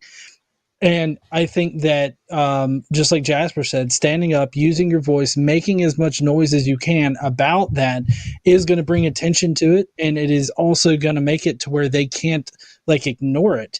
And if you make them realize that you're not going to just sit there and take it and ignore it and just accept whatever they're going to do, eventually they're going to have some kind of response. There's going to have to be something. And if you stand up and use your voice, if you make noise, then I can guarantee you there's going to be other people that are going to stand right there with you to make the same kind of noise. The only thing that I've had similar experience with is my son, when he was in elementary school, they had like a grandparent day and they had all of the children pray before the lunch that they went to. And I immediately contacted like the FFRF and they sent a letter. And of course the school didn't want any kind of big legal thing. So like they made new policy to prevent that. And so that's like the best situation that you can hope for in those kinds of things. I know that you're in a very much different situation there. And, just like anytime there's any kind of violation of the First Amendment, contact the FFRF or Americans United or any of these organizations that have the legal power behind them, like not legal power, but they have like the legal resources behind them in order to make noise for you. And so that's another avenue of it. I don't know if you've seen a lot of the the videos and people going to either town halls or speaking at councils or anything like that. Whenever they have those public meetings, like if there's been a violation or something like that, bringing it up, making it known that you're not going to stand for it, I can guarantee you that there are going to be other people that don't want that particular violation to happen either. And what's unique about like First Amendment violations is that we're seeing both sides come together on this, both the non-religious side as well as the religious side. I mean, you've got James Tallarico over there in Texas, and I mean he's a very devout Christian, and but he's fighting for a secular constitution. And so I think that you could definitely find avenues to build, connections amongst people, because we all do value like the First Amendment and our right right to and from religion. But do you think there's anything that can be done from the actual place that it did happen? Because this case was sort of the actual like one of the very first dominoes to fall, where the lemon test was abandoned by the Supreme Court. So, do you know about the lemon test, about the First Amendment, the lemon test? Yeah. I know about the lemon test. So go ahead. Oh, the lemon test was essentially like a way to maintain a secular democracy, given the First Amendment. And this case was used as like the example for why that they don't use that anymore. And they go to now the Supreme Court and like lower courts use tradition instead of the lemon test to analyze like the first part of the First Amendment, like the religious expression part. That essentially they don't use that, or they don't use the lemon test anymore because of this thing. Yeah. And I'm just wondering if there's anything significant that possibly, because of being from here, maybe there could be a more significant sort of push against religions in schools and that kind of thing. But I'm not sure. I'm not a legal expert or anything. I just I've looked into this, I'm not sure. So the problem with and the problem with that particular Supreme Court case is that now it's a Supreme Court case that affirms that instance of a violation of the First Amendment, and so anytime you bring up any kind of legal legislation, they're just immediately going to dismiss it because of that established case, that precedence. So legally, right now, there's nothing really much that can be done in respect to your particular case. What would need to happen is something gets surfaced all the way up to the Supreme Court and have them overrule a previous ruling, which is what happened with Roe v. Wade, and potentially could happen with same-sex marriage. So. And I would say that until we get a Supreme Court that is more balanced in its approach, I think until we get to that point, there's not really going to be much hope legally as far as overcoming that. And I think that really your biggest recourse right now is to make a lot of noise and continue to protest, continue to speak up and speak out about it and everything. That's the way you can surface it, to like the consciousness, the collective consciousness of like America, like that, very, very front and center. That's how you would get it there.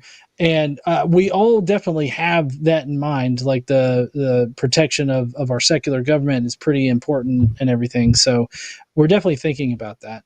I don't know, Jasper, do you have any insight there?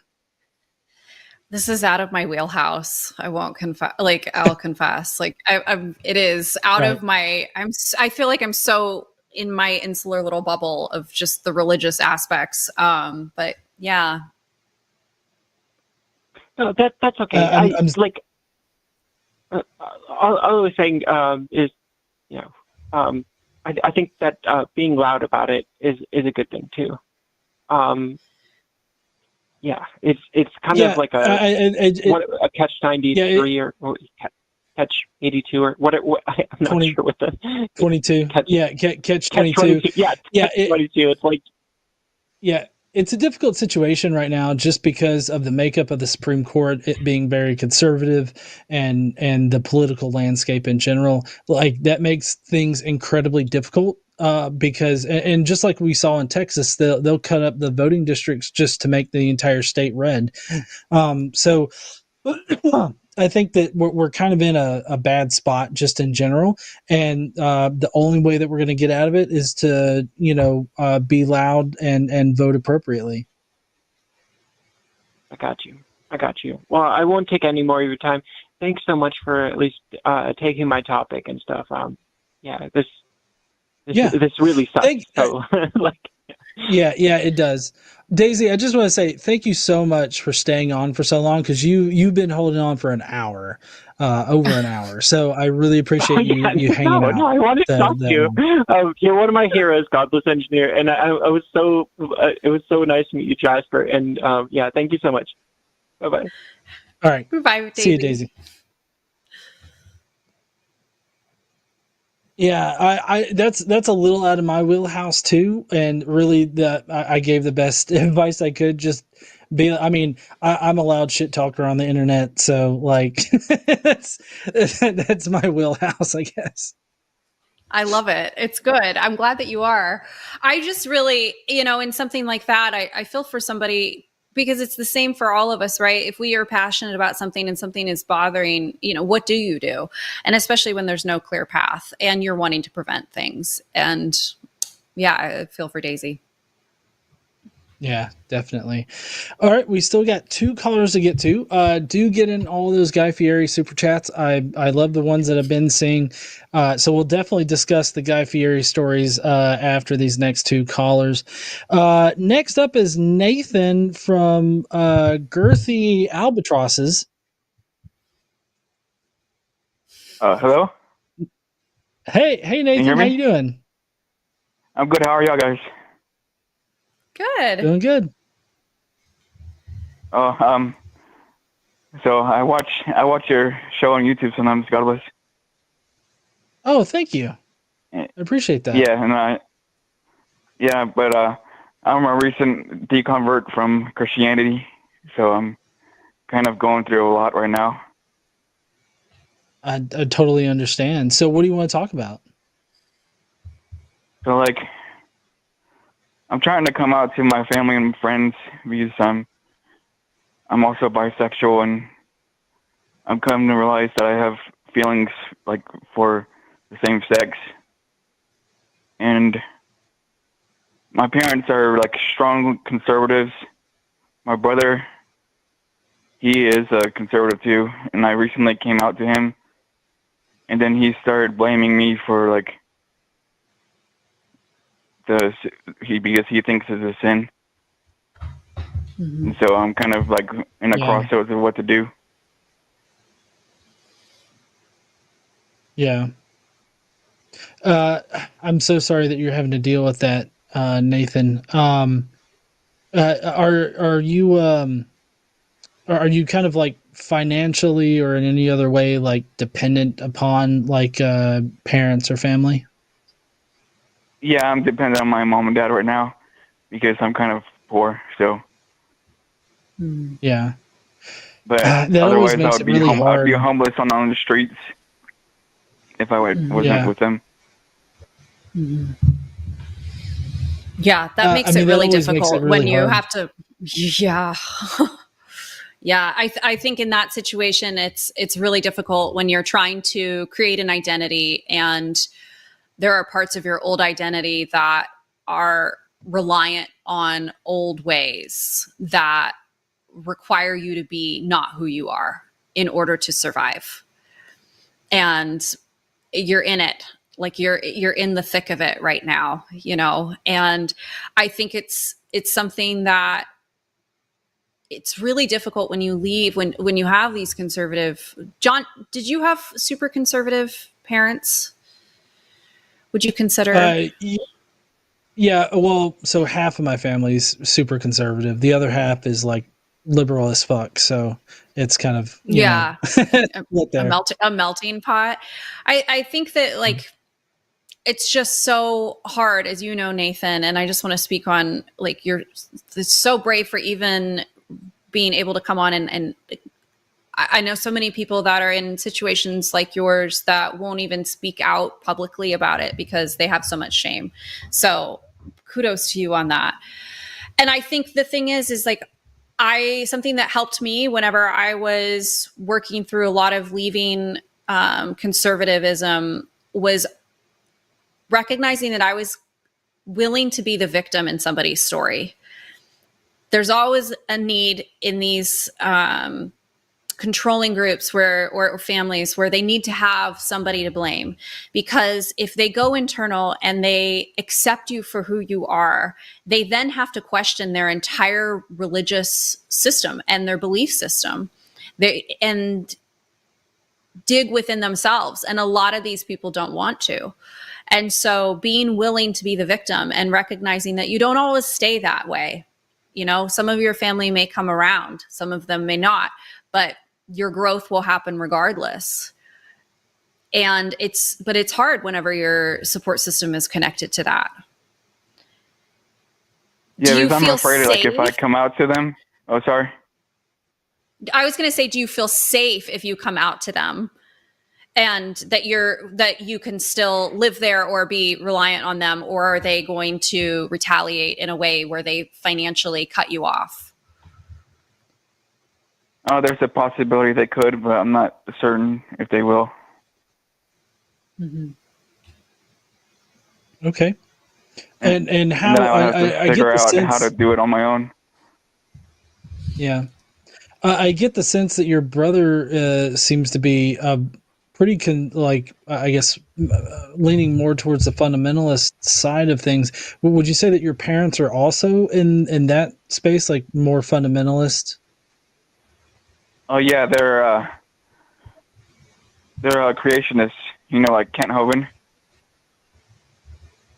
Oh, I'm so sorry. Yeah, you know those types of crazy people.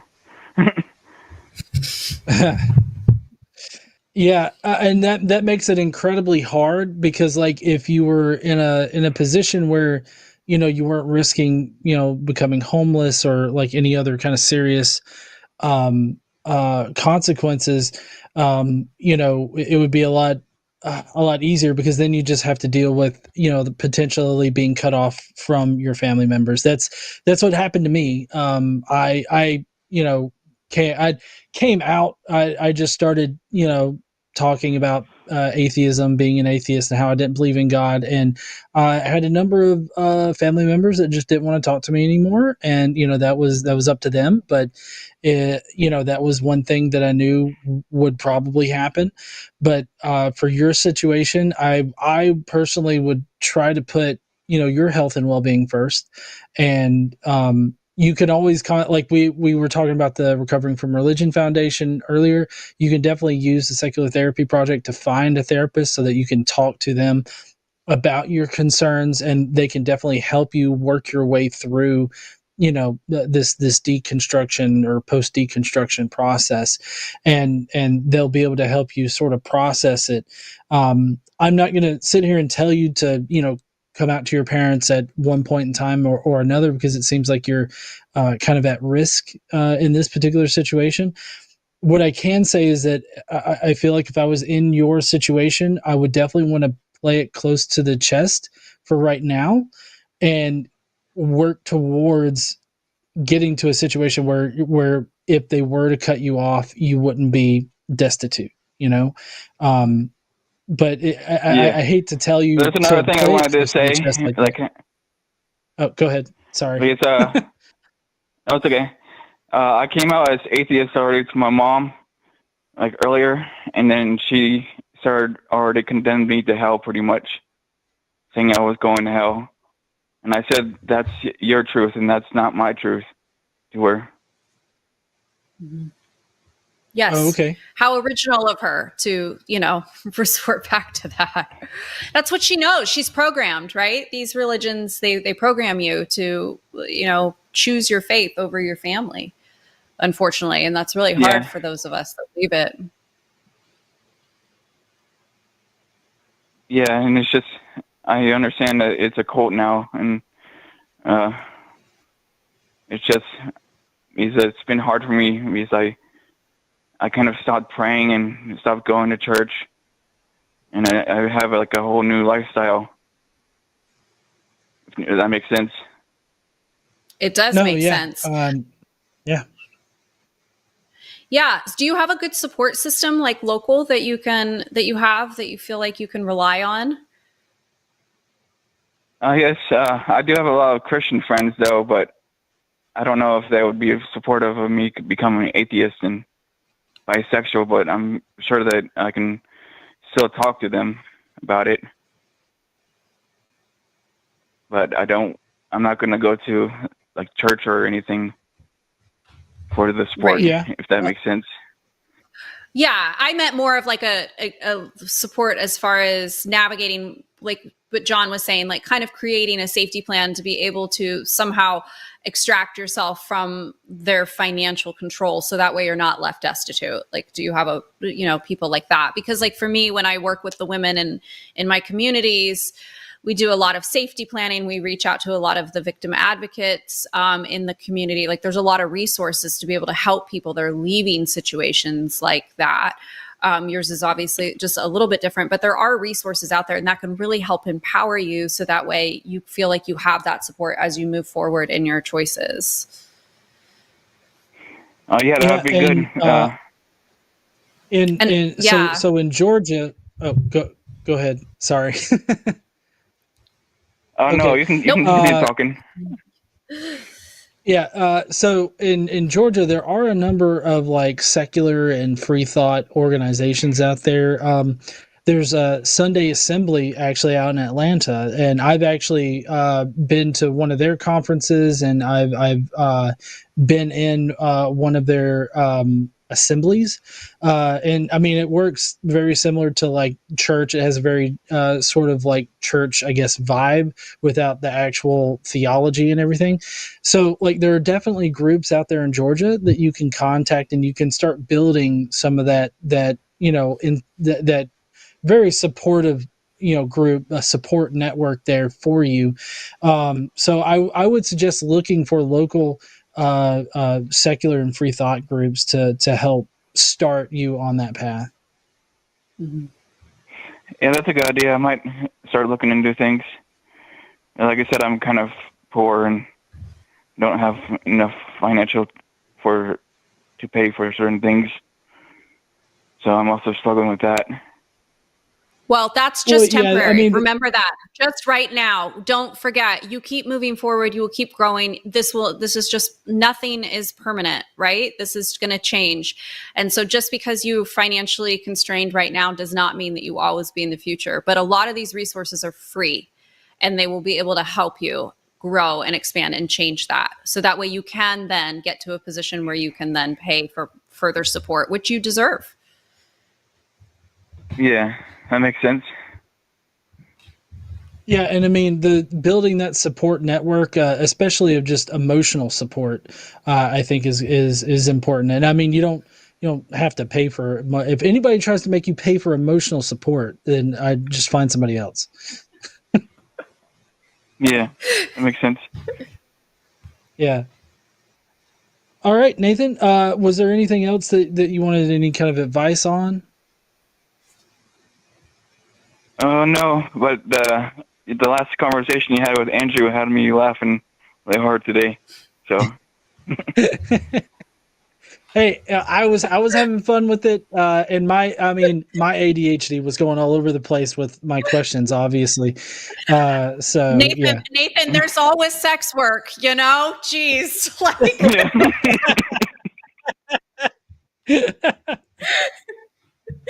Oh shit! Hey, you can do what you want. I'm kind of taking the evolutionist standpoint right now, so. Okay. Because I used to be a creationist like my parents, but yeah. Yeah. Yeah, and we like Skeptalk on Mondays. We normally have very scientifically minded people on that show. So if you want to call in and talk with somebody about evolution, or if you're confused about any of that kind of stuff, you can call then. Also on Sundays, Forrest is normally on one, if not both of the shows. So you could definitely talk to him about it if you're having trouble with any of those kinds of concepts. Or Erica, yes. Okay, Erica cool. Yeah, I really like Forrest. Forrest. I've been watching some of those videos with Forrest in it. Yeah.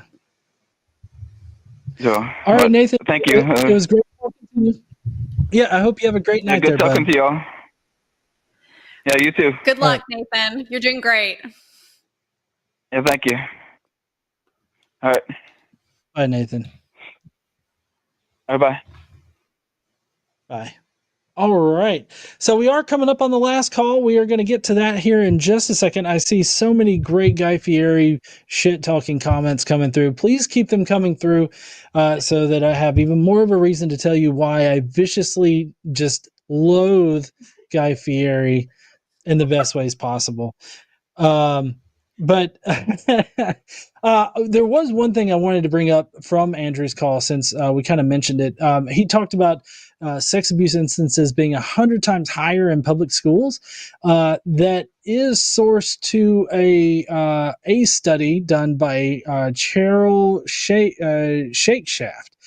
But there's a lot of problems with the study that's done. And just reading off the little summary here of problems with it and why it's controversial. Shakeshaft's broader estimate included all forms of sexual misconduct, not just criminal acts, but also like inappropriate comments and stuff like that.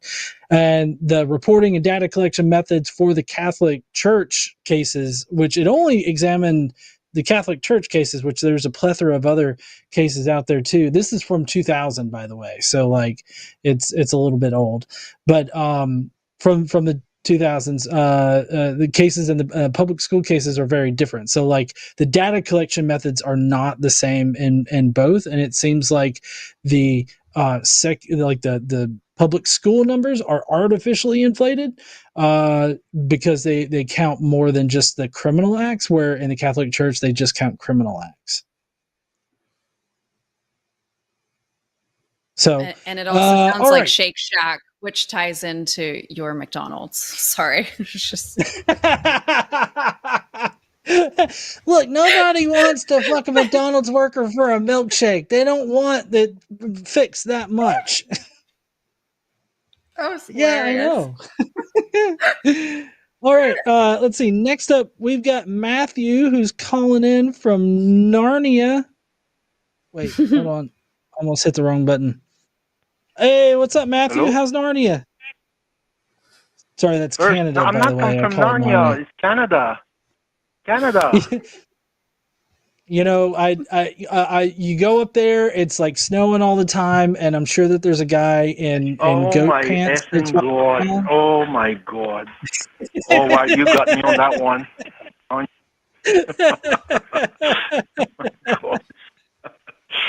All right. Narnia, I was like, what? Did I misspell? No. Anyway. No, listen, I tried I tried last time to do something, and I found out that I did not did a great job at trying to communicate the point. So I regrouped my ideas, and I would like to propose those the structures to you. And I would like to give you time, like after, I would like to ask you, like, do you need rectification on where I'm going? And if I ask you that, I will need yes or no from the two hosts. Is that okay? This sounds like rules to a game. What am I signing up for? Nothing. I'm just trying to be efficient into the discussion. That's all. Right. I understand that. It's just that typically when people are like yes or no, like it's to paint somebody in a rhetorical corner, and so I just want to. Can I start? Yeah, you can start. I'm just saying that like our answers may not be yes or no. It may be nuanced. It may need some clarification. Like it may not be as simple as yes or no. That's why I did that. And that's why I did that. I'm just trying because I learned a way to communicate a certain way, and last time I tried to call, I did not understand how to communicate. So I'm just gonna try my way, and I think you're gonna understand it. All right. Can I continue? Let's start off, and we'll see. Yeah, we'll start off, and we'll see where we go. I need a go from the two hosts. Go. No? Okay, good. So I'm going to start. A disclaimer, okay? I do not have any credential or subject or training in the scientific method. I'm just a dude, okay? The intent of this is I'm just trying to help my surrounding with Canadian and similar values that you guys actually have, but that's what I'm trying to do. I do have some premises. Premises number one. All gods has no evidence of existence. Premises number two, therefore, humans invented gods and religion. Premises number three, by default, all religions and gods are cult. Do you need rectification right now? Like, are you okay right now? Like, do you understand where I'm going? I understand. I feel like cult. We use cult in a very specific way to refer to specific types of religions. The discussion is not about religion. The discussion is about cult, and that's what I'm trying to in the premises. You don't have to believe in the premises. It's just for the discussion. You need to take that as granted. So basically, everything that's religion and gods have been invented by man. Therefore, it's a cult. Okay. I don't necessarily agree with that definition of a cult, but if you want to continue, I don't know, Jasper, what do you think? That's exactly what I'm saying. That's what I'm saying. It's not about religions or whatever. Cult can be whatever you want to decide, but that's not what I'm saying. Is I believe that religion can also be a cult. So I don't want to put everything in detail. I'm just painting big broad stroke, so nobody has to pinpoint himself, in a corner. I understand that, but if you're painting with a broad stroke, that's actually a fallacy to broad stroke like entire groups and everything like that. But like I said, if you want to continue. Yes, please. Okay, so again, my premises, and don't forget, I do not have any training in this, and I'm not a scholar. I don't have any credentials, so I don't use this properly. But I think you understand what I'm trying to go. So my intro, or main, whatever you want to call it, is throughout humanity history, religion, cult, was used to influence political agenda, control population, a group of people, give wealth and power of said cult leaders, justify even behavior, including criminal act of said cult leaders. There's more to this, but I think you get the idea. Right now, are we still good? I'm tracking. I'm still with you. Yep. Okay, cool. Discussion, okay, not limited to. What are good ways that I can help with stopping a current cult to grow bigger and or diffuse it? discussion point number 2 is, what is a good way that I can help with about preventing such cult of reoccurring? I need you to have some acknowledgement-caution. Please do not go in much detail with current political climate, because then we can fall into, everything. It's not the goal. The goal is not to do this. The goal is not finding a solution, but to explore ideas. Reference, do you have any great source, author, creator about this, on this subject? If you need mine, I can share. Feedback. Matthew, I'm sorry to interrupt you, but you're going on and on and on, and you've asked us multiple questions that we need to backtrack and handle individually. No, there's only two. Do you mind if we do that? It's only 2 points of discussion. The two that you just asked. The first point of discussion is, how can you stop a current cult to grow bigger or diffuse it? And the second point of discussion is, how can you prevent such of cult recurring? But you do not need me in this conversation. I would like you to talk about it. I do not know how to bring that point. I'm trying to bark at the right tree. And when I saw you, that's why I redid that, because I tried that before with another show. It was called chewed gums or chew bubble gums. I'm not sure. But my idea was not well presented. So I decided to put it on paper and present it, and then I can hang up and hear you guys talk about it. So after, don't forget premises that there's no God, there's no religion. It doesn't mean that you don't have to believe it or not. Everything that was religion, God, was basically created by human to control people. Discussion number 1 is, what is a good way, not the best way, good way or ways that I can help with stopping a current cult to grow bigger or diffuse it? And the second discussion topic is, what is a good way, not the best way, good ways to preventing such cult from reoccurring? And that's all. And I can hang out, and you guys can talk about it. Okay. Matthew, I really, as soon as you started going through that, I could see you did bullet points, you wrote it out, and I understand and appreciate that you did that. And so, I think this is actually a really great question. And this is what I talk about all the time. So I'm excited to. So thank you. Well, thank you. And like I said, I'm just trying to bring the conversation, and you guys are the best pulse to know it. You guys are involved in all of what this is behind, but that's the reason I'm putting as a caution, do not go enter too much in detail with the current political climate. So the goal is not don't worry, right now. I won't. Yes, you can use it, but don't. All right, so I'm going to let you go, guys. Thank you very much. Okay. And thanks, please Matthew. talk about it, and then I'm going to listen to your show. Okay? Okay. Bye-bye. All right. Thank you. See you, Matthew. Thank you. Bye-bye. Bye, Matthew. Bye. This is a great question. How can I help a cult, members of a cult, and how can I prevent another cult from growing? That's what it is.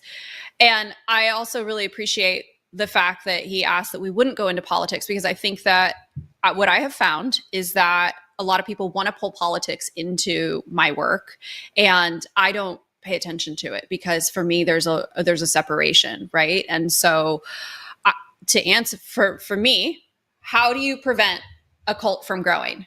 You educate and empower women. If you look at every single cult, they try to deny education, and they do not let women lead or speak or have any sort of authoritative role. And there's an intense reason why. And it's because if you gave full autonomy to the women, then the power structure is completely off put, and then there's no cult. because then I truly believe that is like the one way to dismantle a lot of this, because a lot of these cults are just all about high control and high demand. But who are they going to control if everybody is equal? Yeah. No, I think that that would totally topple like the structure that they try to build with that. Yeah. And so if we look at, so I'm really curious because he said that he feels like all religion are cults, like every single one, because it's designed to control people. But if we look up the bite, hold on, let me find this, Steve, the bite model, right? Yeah. So we can actually go over the definition of a cult. Because I actually run into this whenever I speak out about Amish and Mennonites and Anabaptists. People will constantly tell me that they're not a cult. They'll say, well, they're a religion, they're not a cult. And I'm like, they literally tell you what denier sock you can wear and what kind of undergarments you can have. And they tap your phones and they institutionalize their women and they give them cattle drugs and they give them all sorts of medication and they lock them away and you're not allowed to leave. Like, what about that says, oh, this is not a cult. This is just like, Ferris Bueller's Day Off.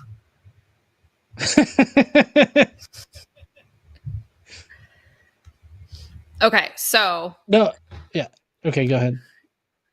Well, I'm pulling up just the bite model for those. I mean, I feel like your audience is probably very like up to par on what the actual authoritative control is. But I think you're right, though. I'm curious. Do you feel that all religions are cults? I don't feel that they're all cults because there's while there are still like power structures innate in them, I feel like it doesn't necessarily meet the definition of what we would consider like a cult, because like there's a lot of factors that go into like cults. They're I would consider them to be like high control, and I don't consider all religions to be high control. I feel like it's just sort of like if the way that he defined it failed to address the nuances between the different intensities of control that you experience in the different kind of religions. Exactly. So reverse engineering it. I mean, how do you prevent one from growing? You literally go into the bite model with all of the different behaviors and the different types of control, and you do the opposite of that, which would then dismantle a cult. Truly. The behavior control, the information control, thought control, emotional control. The thing is that you have to get into it, and you have to penetrate into the cult in order to get that information and in order to do that work, and that requires trust and rapport. So right. How do you build that?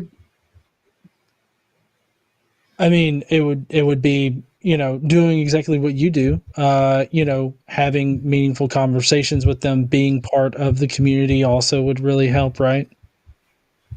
And time. I think this is something that nobody really explained to me. And I get messages all the time. Jasper, I love your work, what you're doing, helping women escape. And I think that there was a point in my journey in the beginning where that was my passion, was to extract everybody out of this, until I actually started doing work in the communities and recognized that wasn't safe. It's not safe for them to leave all the time. And it is a process to leave. And so I don't ever tell anybody that I do work to be able to extract. I empower and equip them with their resources. And I give them all available resources so that they know what they have available for them. And then they can choose how they go about claiming those. If they want to stay in, do they need a safety? Like, how can we support them so that they can stay in their community, so that way they can keep their family together, and then they can come up with their own analysis of, if it's worth staying in. But I think the biggest thing is it takes time to be able to penetrate into a cult. It takes time and resources and support in order to get in there and do it properly, because you're going to create harm if you just shove your way in and then yank everybody out without recognizing what do they even need? What do the members of your cult need in order to be able to get out? Right. And what I'm taking away from this is, like, I guess just Joe Schmo on the street confronting somebody that's part of a high control cult. It kind of seems to me like maybe they wouldn't have a lot of ability to penetrate that. Right. So it's like, how do you create conversations and connections and community and support? How do you do that? And I really think it's through allyship too. Like, you've got to find people that are in the community. And there are people within each cult that know that they're in a cult. They may not ever admit it, but they know. There's not every single person in there is brainwashed, but they don't know that they have resources available. So it's really kind of like finding the mole, you know, and connecting with them to see. And so you've got it. Like, it's really helpful if you have somebody initially on the inside that can create I hate to say this on a public forum in case anybody watches from the church, but an uprising, which is what I'm accused of creating right now. But, you know, because it started with 5 women and now it's a lot that are wanting to create change. Right. So, you know, yeah, I don't think you could just go up to somebody on the street and start a conversation and come in and say, hey, let me cure your cultitis. Mm-hmm. I've always found street epistemology to be a very good way of having conversations with people about their beliefs. But I mean, that typically takes like, the person wanting to talk about them and everything. And you don't really expect to like change their minds, because with street epistemology, it's all about making them realize that they believe in something that doesn't make sense and how they reconcile that. So like, I guess my perspective of it is more from, having conversations with people and getting them to question their theological beliefs. Whereas, I feel like the question that was asked and that you have appropriately answered is more about, how do you convince people that are in a cult to just not that their cult is a very negative force in their life. Would you say that's kind of an accurate way of describing that? Yeah, except that I would challenge that word convince, because that's never something that I ever want to do. I never want to convince anybody of anything. I want to lead them to their own. They have to believe it. In order to leave this stuff, you can't leave because somebody told you. You'll go back to it. It's like leaving an abusive relationship, right? Like, oftentimes we see women leave DV situations because their friends are, this man is so bad for you. Maybe you'll get them out, but what are the percentages and chances that they're going to go back into it because they didn't leave with their own conviction? So I think it's holding the space and going in and sitting with them and allowing them to ask questions. I think that's like a huge thing that I've found, like, because the women in our communities, like, we were taught never to question anything. And so whenever I speak with them, I constantly am asking questions. Well, why did they say that? And oftentimes they'll say, well, I don't know. But it's because the thought process is just take it and never go deeper into the meaning. So whenever I say that, well, why? Or just those things, it gets them thinking, and then they can marinate on that. And then the next conversation, they're a little bit more comfortable with it. And so then all of a sudden you're 5 years down the road and they're comfortable questioning things and saying, I don't think so. You're teaching them really how to think for themselves and not be brainwashed. And that to me is way more powerful than a convincing. Yeah, no, I totally see the value in that. So, Jasper, thank you so much for coming on tonight. It's been great handling these calls, talking about these very serious topics. And, before we get to the super chats, do you want to let everybody know kind of like who, like just where they can find you and everything like that? Yeah, absolutely. If you want to follow my work right now, I'm working in Holmes County, Ohio with current Amish women. And I recently have federal agents that have come on board to support me, Homeland Security and the Bureau of Criminal Investigations. And I'm running a secret underground uprising of women, hosting meetings, private meetings where they can come in and ask the feds questions and be able to navigate and basically empower them so that they have the resources available if they want to report.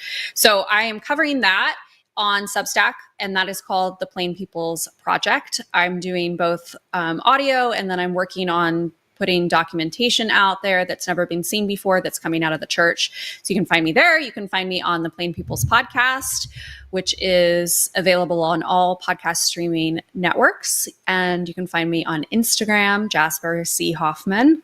And you can find me at theplainpeoplespodcast.com. Awesome. Yeah, I think that what we're going to do after this, my wife and I, KC, is we're probably going to go not watch Flavortown, but we're probably going to go and watch the what's Sins of the Amish. Oh, that's right. Yes, I'm on that too. Sorry. Yeah. No, you're good. I'm on TV too. Forgot. Sorry, guys. Yeah. That was so 2 years ago. Yeah. All right. Well, so now we do have to get to the super chats. I'll start off. We normally switch off. So I'll read this first one here from Archradish, who says, "Allow me to be the first to fund the bad habits of these awesome people." Thanks, Chad. I appreciate you.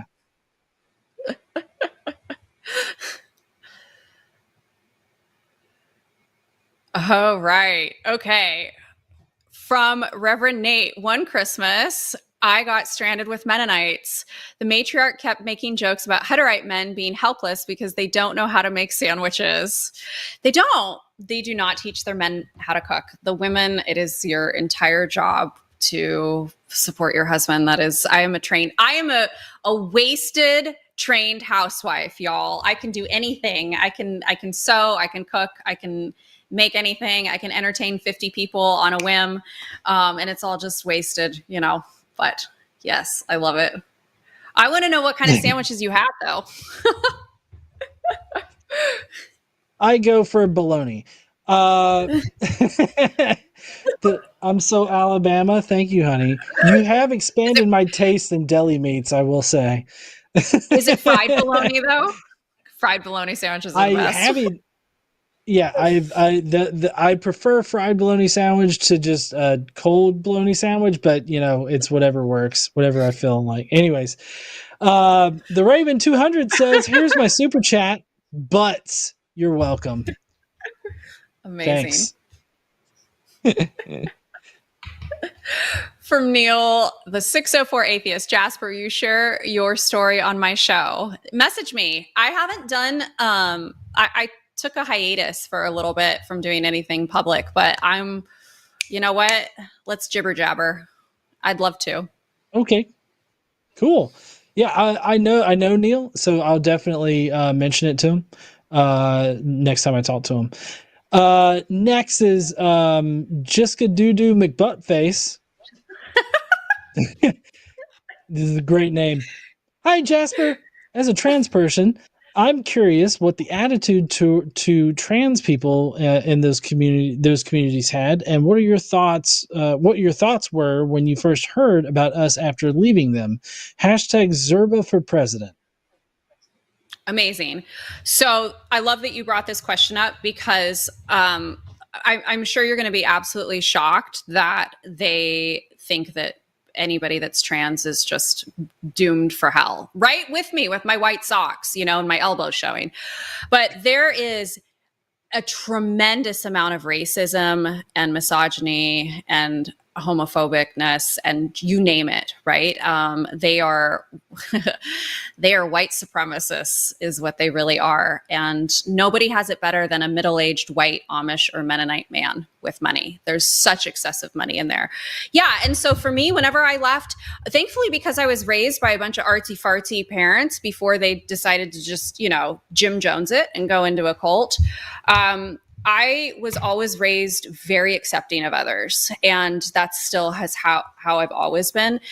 And so I think I had so much respect and in awe of anybody who was living their authentic self, because that was something that I strove to become so much. I wanted to be that free. I wanted to be able to say fuck you to the system. And it took me a really long time to do that. And so I think I had a lot of reverence towards anybody that was just authentically embracing who they are. And so badass. All right. Next is, it's your turn. That's right. Is it my turn? Okay. It's okay. It's okay. Monkey at typewriter. What conservatives like Andrew fail to realize, they're advocating for the lack of liberty. You have the freedom to do what they want you to do always. Yeah, exactly. Yeah. And that was why I kind of asked the question, like, do you feel like, okay, the ultimate goal here is to be like Andrew. And so do you think that it's going to eradicate all of these issues that we're talking about, if we get to that goal? Because we both know and he said, no, it's not going to. So. Yeah, I kind of feel like the inference there, though, is that he just wants to force everybody to follow his ideals. Like, it's not going to better things, like in an absolute way, or like it's not going to eradicate the things that he wants to eradicate. So it's like he literally just wants to make people follow his religion. Next is Maureen O'Hara, who says, Jasper, what's your opinion on the TLC show Breaking Amish? Any truth to it? Such a good question. So Maureen, thank you for asking this. I actually have an episode on the Plain People's podcast from somebody that was on Breaking Amish. Breaking Amish was so harmful to not only survivors, but to people that were actually on the show. They were not trauma informed. They did not take care of the people that were on the show. They exploited against the wishes of many of the people that were on there that were my friends.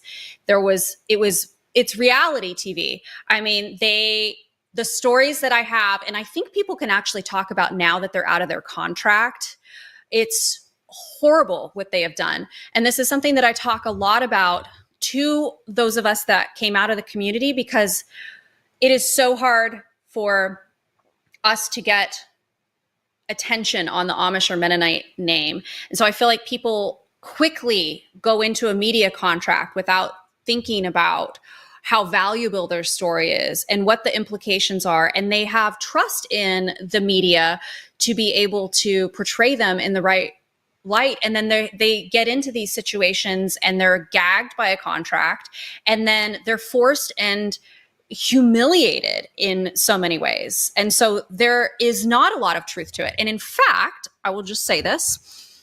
I pitched a show to Hulu recently with one of the former showrunners on Breaking Amish. And he told me, he said, I single-handedly know how bad the abuse is in your communities. And he said, because every single person that I interviewed for this show had horrific abuse, but TLC would not talk about it. We had to keep it out of the show. So those are my thoughts on it. It was grossly misunderstood and very harmful. Yeah, that seems like I feel like, I know for me, it's not that I want to hear about those things, but it's like, if that's happening, that's something that I want to know about. Like, I guess I don't understand why they would want to suppress that. Do they think that because it's yeah, TLC? I mean, it's bad for it's TLC. It's bad for business, right? And the other thing is here's what I've learned about the media. That sounds so Republican when I say that, but I don't mean it. I just mean working with media and doing TV is that what I run into a lot with the Amish and Mennonites and all of the abuse that is happening in our communities is that a lot of it is not documented, right? So while everybody has a story, there isn't a paper trail. And so when you get to production, they can't put anything in there that makes them liable to be sued. So any of these abuse stories that happened, it's all hearsay because they don't have anything to back it up. So legal teams on the production side and the network side will kick it out. We ran into this with Sins of the Amish. I was so devastated because we had so many impactful stories talking about the facilities, but because there was not proper documentation and there had been no lawsuits, they threw everything out. And so it was cut down to 2 episodes instead of what was supposed to be originally 8.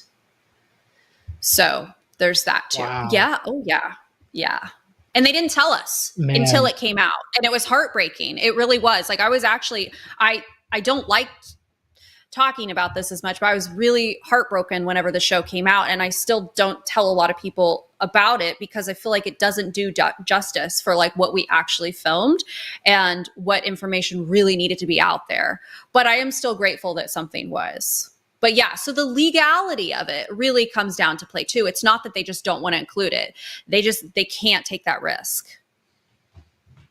Yeah. I mean, I guess I understand that, but still that's kind of like, I mean, like those are the it's not that I want to hear the stories. It's just like, I want to know about that kind of shit happening because like, I feel more informed at that point. Exactly. Okay, Daniel, John and Jasper, it's a Nanacon reunion. I feel like I'm in Flavortown. Yeah. Thanks for being here, Jasper. Always a pleasure listening to you speak. Do you mind showing us the guns? Yes, y'all. There we go. They're so wimpy right now.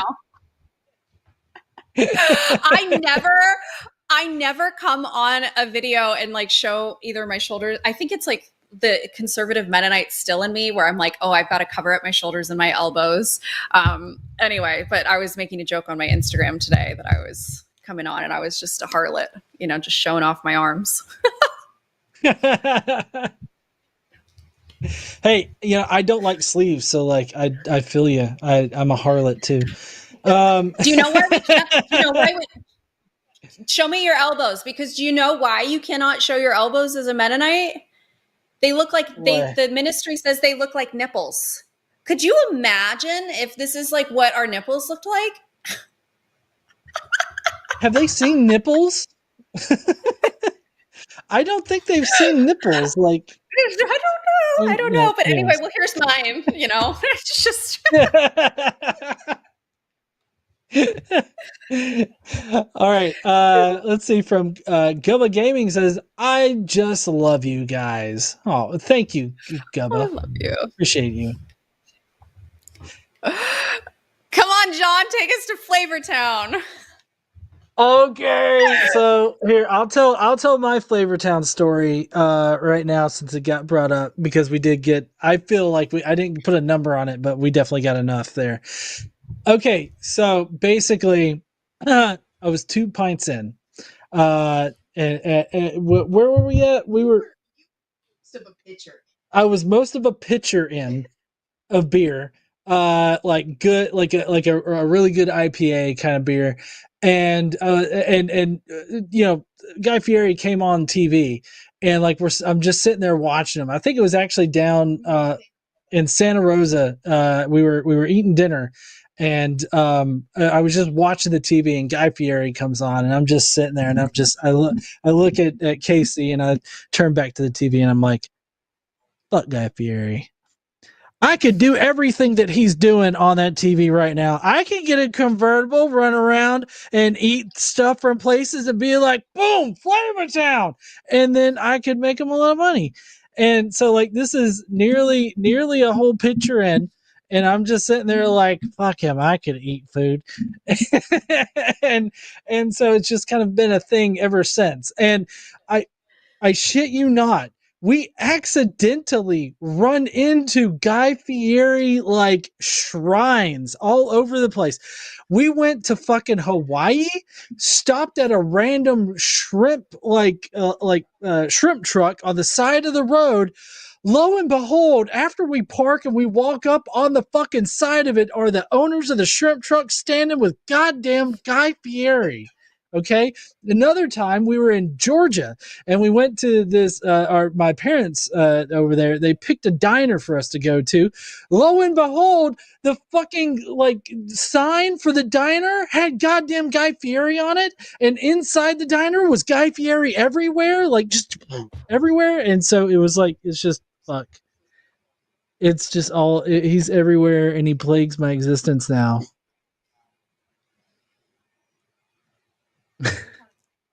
We did go to Flavortown in Vegas.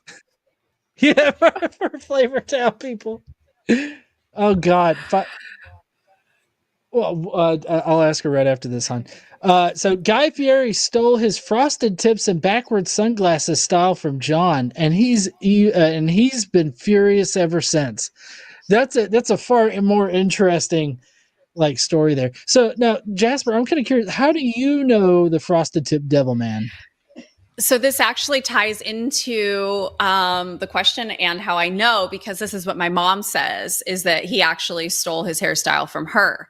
So Guy is from the same small town in Northern California that I am. Ferndale, California is where I grew up, and a very small Victorian village. And Penny and John used to have a saddle shop downtown, and they had several stores, and my mom was really good friends with Guy's mom, and they had a horse ranch in town, and I was an aspiring cowgirl ever since I was about 3. And so I would take lessons over at their place, and they had the most amazing spiral staircase in their house. It was so cool. Anyway, well, my mom, before joining into the church, she had very spiked punk rock, bleach blonde hair. And one day she says Guy walked in and saw her hair, and he was just like so into it. And then next you know, he's got it. And so my mom is still salty over this. She says that Guy stole her hair. And whether or not that's true, I don't know. But now you're on a fucking podcast, John, with somebody that knows him. You can't escape. I can't. I imagine a little Guy Fieri that has the frosted tips, which I know that didn't come till later, but frosted tips, the flaming shirt, and he just rides around like, I'm going to take everybody to Flavortown. And it's just like some little kid. Anyways. Yeah, no, his parents were great. Absolutely wonderful. So anyway, just small town lore. Yeah, that's awesome to know. Okay, yes. This is what you're actually known for more than anything, is just, I mean, you should start a podcast just talking about this, John. Just talking about my Guy Fieri hate. Like, listen, I saw the motherfucker eat a hot wing, and I could do it 10 times better. I'm telling you. So Casey said, I don't know what enough super chats is, but GE, please tell us the Guy Fieri story. Kay, thanks. Love you. Love you too, hon. I told it. Everybody knows again why I hate Guy Fieri. Look, Guy Fieri. Why does he always wear fire shirts? He's a really Ferrari guy. I figured I'd give you 2 for the puns. These are great. Y'all. Oh my god. Okay, Bobby Kinston, not to be a pedantic boner, but Guy pronounces his last name like there's a T in there, so Fieti, even though it's spelled Fieri. Good show. He says that it's Guy Fieri? It's weird. Fieti. I don't. Yeah. maybe it's like trying to sound fancy. Like I'm a Guy Fieri. Fieti. I wonder if he would like your bologna sandwiches. I'll take him to Flavortown. A name glory. I'm just here to feed. Oh yeah, go ahead. No, you go for it. This is your wheelhouse. Yeah, I'm just here to feed John's Guy Fieri hate.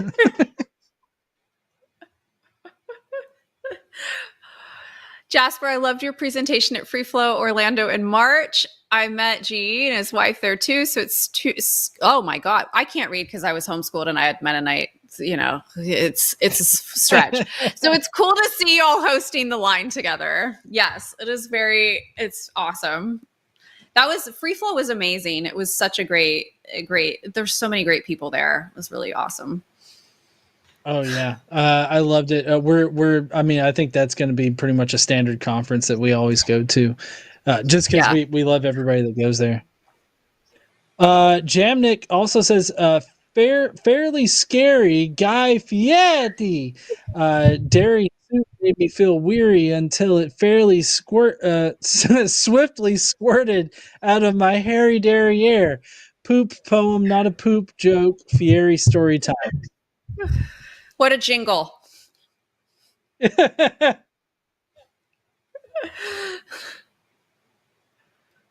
Is anyone keeping track of super chats coming in for Arden's computer fun Matt's Bong Rip theology show? No, nobody. Arden or no? Nobody tracked that. That was just Matt wanting people to get me a computer. That's all. Okay. 5 from Reverend Nate. Jasper, what are your thoughts on Amish paradise? Alfred Yankovic claims he's the pious guy the little amulets want to be like. Is that true?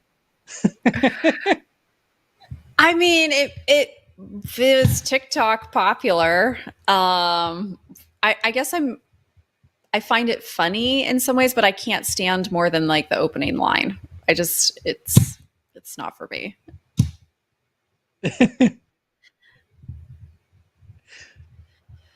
Okay, from the Atheist Mechanic. There's an Amish community not far from me in Delano, Tennessee. Yes, I had no clue about how bad they can be. I feel so bad for people stuck there in that. Listen, y'all, there are some fucked up churches here in Tennessee. There are their own, we call them the Tennessee churches, but Almost Stole started them outside of Crossville.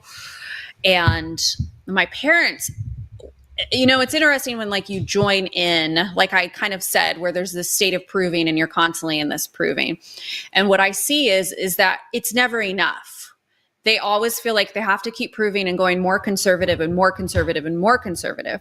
And so my parents had actually looked at joining the Tennessee churches, and that was the very first time that I, as a woman, I was a teenager, but I think I was like 16, 17. I was a member of the church. We had to use side entrances as women. It was just so visible that we were treated as second-class citizens. You were not allowed to enter where the men go. You can't have carpet. You cannot have paneling. If you have paneling in your house, you have to flip it over so that it's not tongue and groove. There's no mirrors in the house.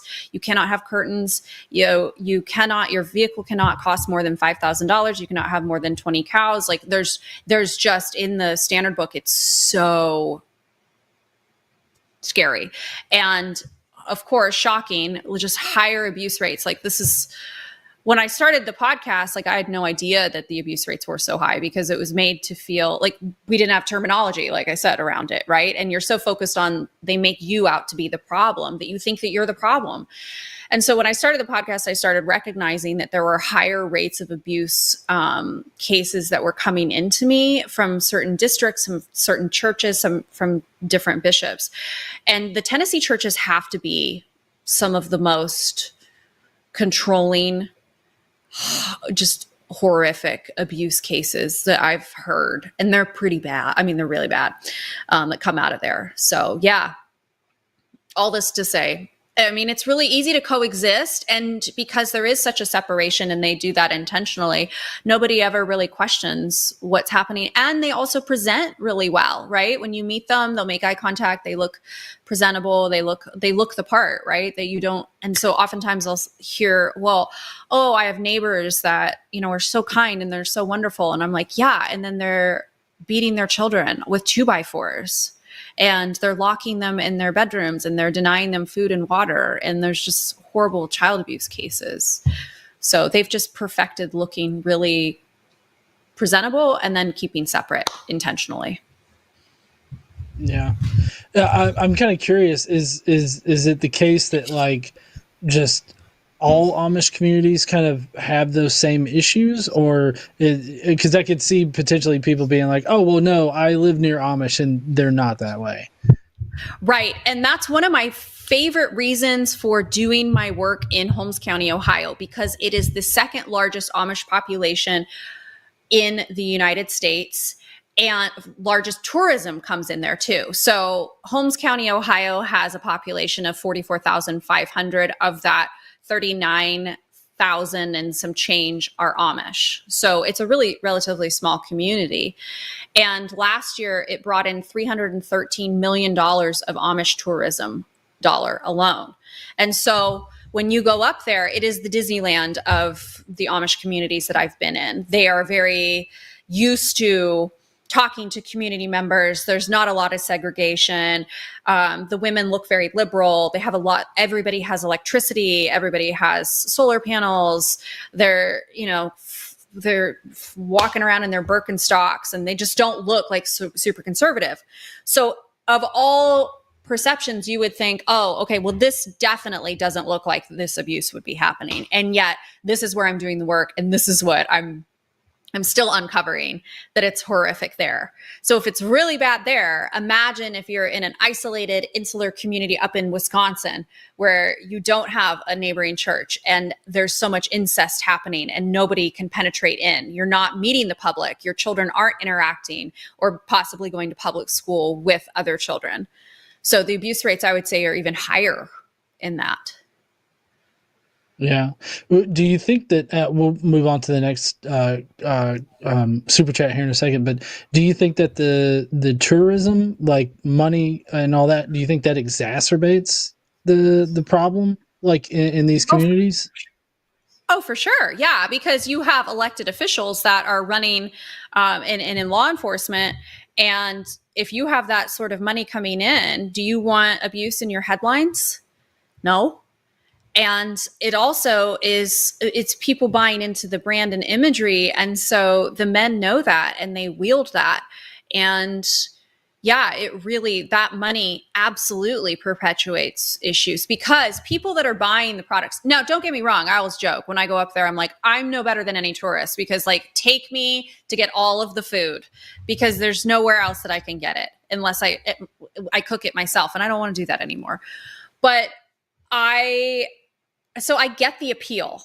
I always say people love manicured agriculture because that's all it really is. Like, you go by and the farms are beautiful. They're pristine, and they're intentionally done that way. Same as Mennonite farms. People like that look. They like the aesthetic. They buy into it.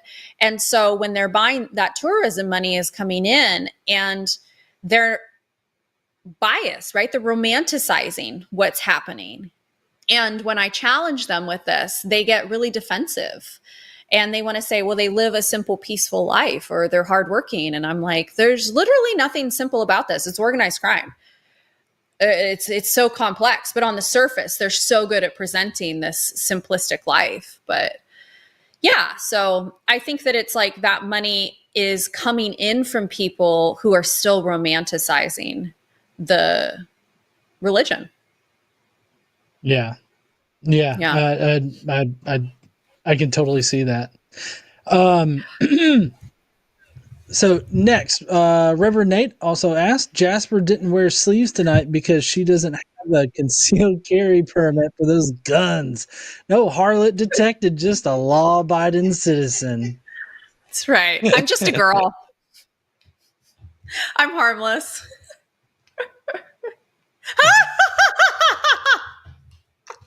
You want me to read this one too? You can. This is the atheist mechanic Guy Fieri is the herpes of the culinary world. I couldn't agree more. Look at this subculture that you've created. I know. I'm good at that. Oh my God.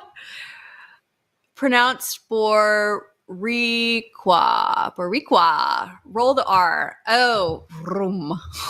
A teensy bit. It was lovely having you, Miss Hoffman, this eve. You have no hesitation during this ride, especially putting Andrew in his place, despite his theocratic nonsense. Hope to see you again. Yeah, this is the thing. Like, I work in these communities with these super religious men, and I think what leads me is just curiosity, like the question, like, why are we asking this question? Like, what is the underlying thing here? And so I don't know if I put him in his place, but that's not my job. I'm not his mom or his prostitute. So all right. And then we've got Jamnik06 who says Frosted Tips sounds like a sugary breakfast cereal made from dried circumcised foreskins. Gross joke, more points, trying to make top fans top 3. That'll get you there. He did. Jamnik did get top 3. So, all right, Jasper, I so appreciate you joining us tonight, taking time out of your Friday to come by and tell us more about your activism and your efforts in the Amish and Mennonite and Anabaptist communities. I'm definitely here to support you and your efforts and everything like that. So I'll try to start sharing like your Substack stuff on the page, get more eyes on it, because I think that this is one of those areas that not a lot of people know about. Not a lot of people know about the the abuse and everything going on in those communities. Yeah, thank you. Yeah, I'm really excited. In October, I am hosting the very first ever community meeting. It's open for the public if anybody wants to come to Holmes County, Ohio, to see my work and to support the women. But I am hosting a community event on safety and awareness within the communities for the Amish and Mennonites up there, along with Homeland Security, the BCI. We'll have members of local law enforcement there in support, as well as CPS. And so we'll be having them present. So it should be really great and just making waves. So yeah, that's open invite if anybody wants to come up and have some good old Mennonite food and Amish food. When in October? That's going to be October 20th. And I'll post more on my socials for sure as things progress. I have a meeting next month up in Ohio to kind of finalize that. But yeah, so that'll be October 20th. And I'll post more details as it starts rolling out. But it's very open. We can host up to 500 people. So I'd love to fill the place. Okay. Yeah. All right. Yeah. I think my wife asked for a very specific reason. She's from Ohio, so she may want to go. Yeah. We'll see anybody though. More than welcome, but yeah. Yeah. All right. Well, everybody, that's going to be it for us tonight. Thank you so much, Arden, for doing the producing. Thank you, all of the moderators out there, and also thanks to the call screener. Sorry, I didn't catch who this call screener was tonight. But thanks to Luthien. Okay, thank you, Luthien, so much for doing the call screening, especially getting Andrew in there. That was a crazy one. But anyways, y'all have a nice night.